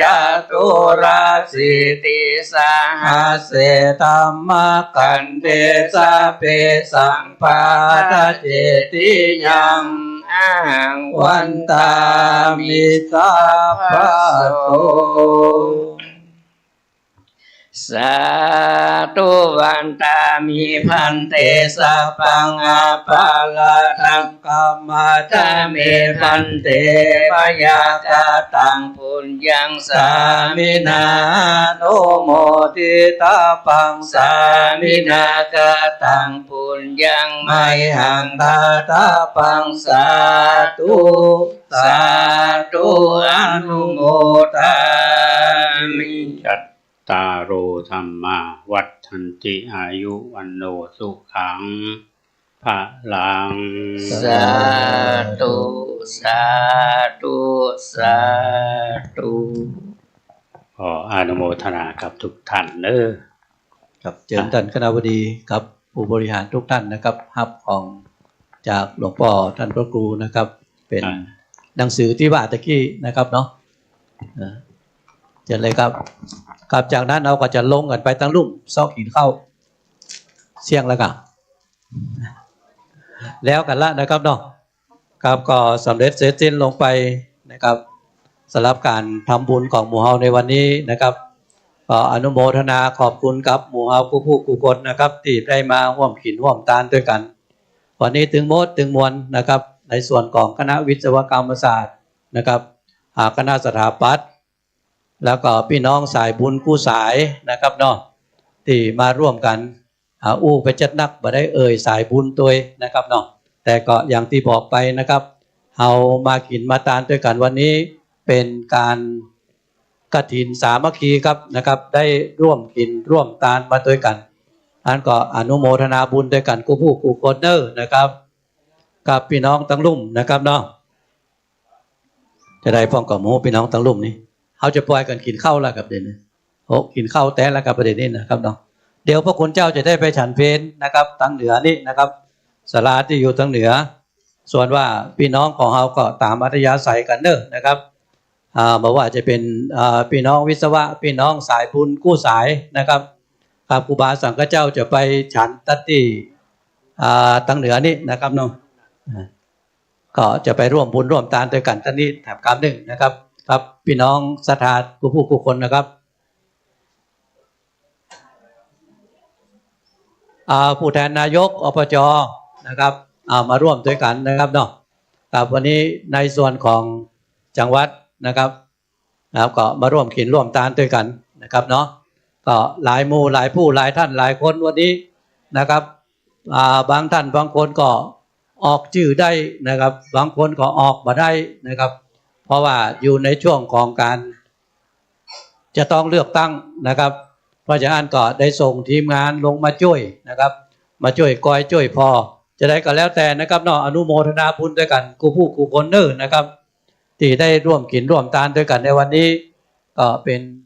กินใหญ่ทานหลวงนะครับของวัดป่าแดงของเฮาแถมเตื้อนึ่งนะครับนอกจากเดือนพฤษภานะครับที่ได้ทำบุญด้วยกันนั่นนะครับเนาะก็จะเป็นการทอดกฐินเนี่ยนะครับที่ได้เป็นงานใหญ่ของหมู่เฮานะครับอนุโมทนาบุญด้วยกันเนอนะครับพี่น้องถึงมดถึงมวลพี่น้องทางวิศวะโดยการนำของท่านคณบดีทางคณบดีไปอยู่ทางเหนือบุระท่าละนะครับอันพี่น้องอันผู้บริหารเนอนะครับเชิญทางเหนือเนอศาลาโตแสงชัยนะครับศาลาโตแสงชัยนั้นจะเป็นตั้งพี่น้องที่มาร่วมงานด้วยกันนะครับร่วมบุญด้วยกันโดยเฉพาะคือพี่น้องทางวิศวะนะครับครับพี่น้องวิศวะเชิญตั้งศาลาตั้งเหนือนึงครับศาลาโตแสงชัยนะครับอันนั้นช่วยกันพอเนอะนะครับพี่น้องวิศวะช่วยกันพอด้วยกันนะครับลงไปตั้งร่วมแล้ววิศวะสถาปัตย์พี่น้องที่มาร่วมบุญด้วยกันอยู่ตั้งบนวิหารตะกี้นะครับเอาง่ายๆว่าหมู่ลงวิหารไปตะกี้นะครับไปตั้งเหนือเนอะ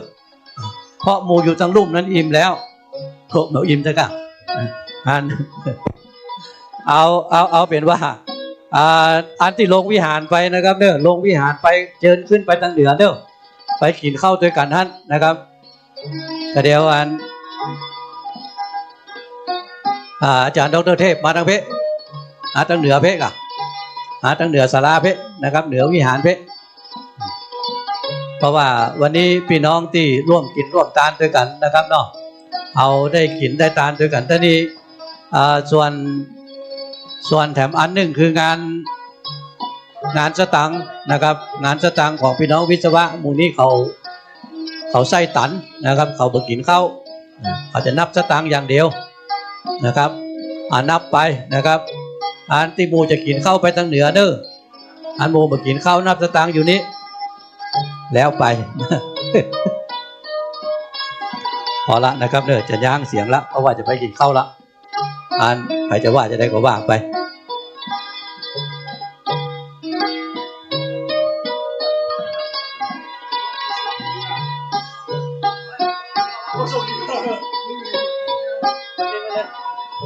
ครับผม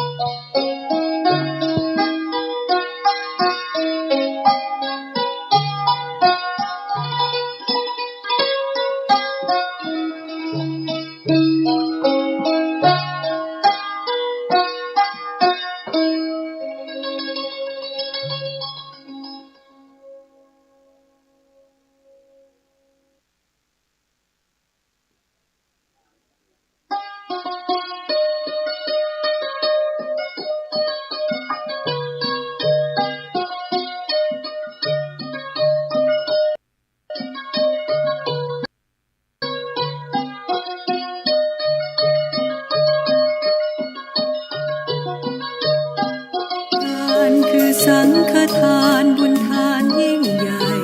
1 เดือนท่านกำหนดไว้นับตั้งแต่วันออกพรรษาถึงขึ้น15 ค่ำเดือน 12สิ้นสุดเวลาเป็นการละทานล้ำค่าสืบทอดนานมาแต่ครั้งพุทธกาลขอเชิญชาวพุทธร่วมใจกันทำบุญทอดกฐินบำรุงพระสงฆ์ผู้ทรงศีลทำรงพุทธศาสตร์ยืนนานล้อมรวมศรัทธาเพิ่มพูนกุศลบุญทานต่อยอดประเพณียาวนานทอดกฐินทานตามกาลเวลาสร้างมนุษย์สมบัติสวรรค์สมบัตินิพพานสมบัติเพิ่มพูนศรัทธาปัญญาขจัดความตระหนี่ห่างไกลชีวาสร้างเหตุความร่ำรวยด้วยกฐินทานล้ำค่าสร้างเหตุปัจจัยด้วยศรัทธาด้วยปัญญารู้เห็นทำตามจริงขอเชิญสาธุชนสร้างคุณกุศลยิ่งใหญ่ร่วมทอดกฐินด้วยใจสร้างหลักชัยชีวิตไว้พึ่งพิงผ่านศีลภาวนาทำให้ครบถ้วนเกิดสุขแท้จริงเพิ่มบุญกุศลสูงยิ่งบุญทอดกฐินทาน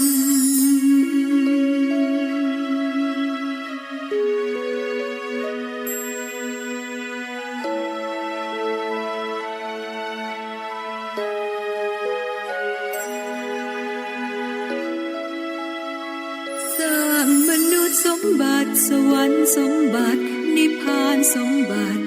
เพิ่มพูนศรัทธาปัญญาขจัดความตระหนี่ห่างไกลชีวาสร้างเหตุความร่ำรวยด้วยกฐินทานล้ำค่าสร้างเหตุปัจจัยด้วยศรัทธาด้วยปัญญารู้เห็นทำตามจริงขอเชิญสาธุชนสร้างบุญกุศลยิ่งใหญ่ร่วมทอดกฐินด้วยใจสร้างหลักชัยชีวิตไว้พึ่งพิงทานศีลภาวนาทำให้ครบถ้วนเกิดสุขแท้จริงเพิ่มบุญกุศลสูงยิ่งกฐินทานคือสังฆทานบุญทานยิ่งใหญ่1 เดือนท่านกำหนดไว้นับตั้งแต่วันออกพรรษา 15 ค่ำเดือน 12 สิ้นสุดเวลาเป็นการเล่าทานล้ำค่าสืบทอดนานมาแต่ครั้งพุทธกาลขอเชิญชาวพุทธร่วมใจกันทำบุญทอดกฐินบำรุงพระสงฆ์ผู้ทรงศีลทำรงพุทธศาสตร์ยืนนานล้อมรวมศรัทธาเพิ่มพูนกุศลบุญทาน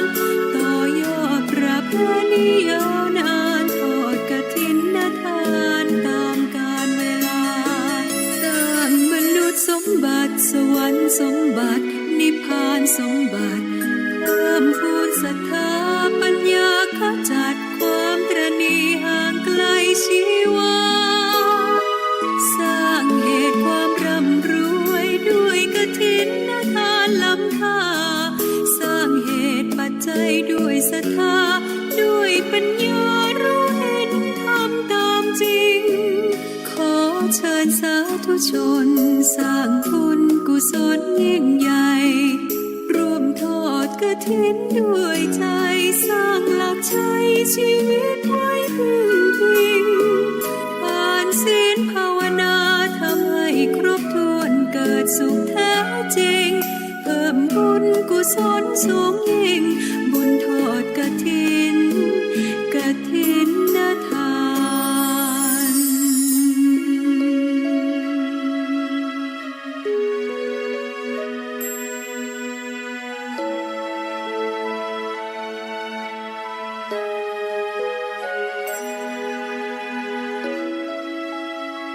สร้างมนุษย์สมบัติสวรรค์สมบัตินิพพานสมบัติ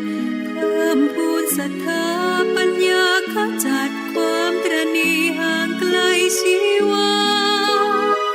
สร้างเหตุความร่ำรวยด้วยกฐินทานล้ำค่า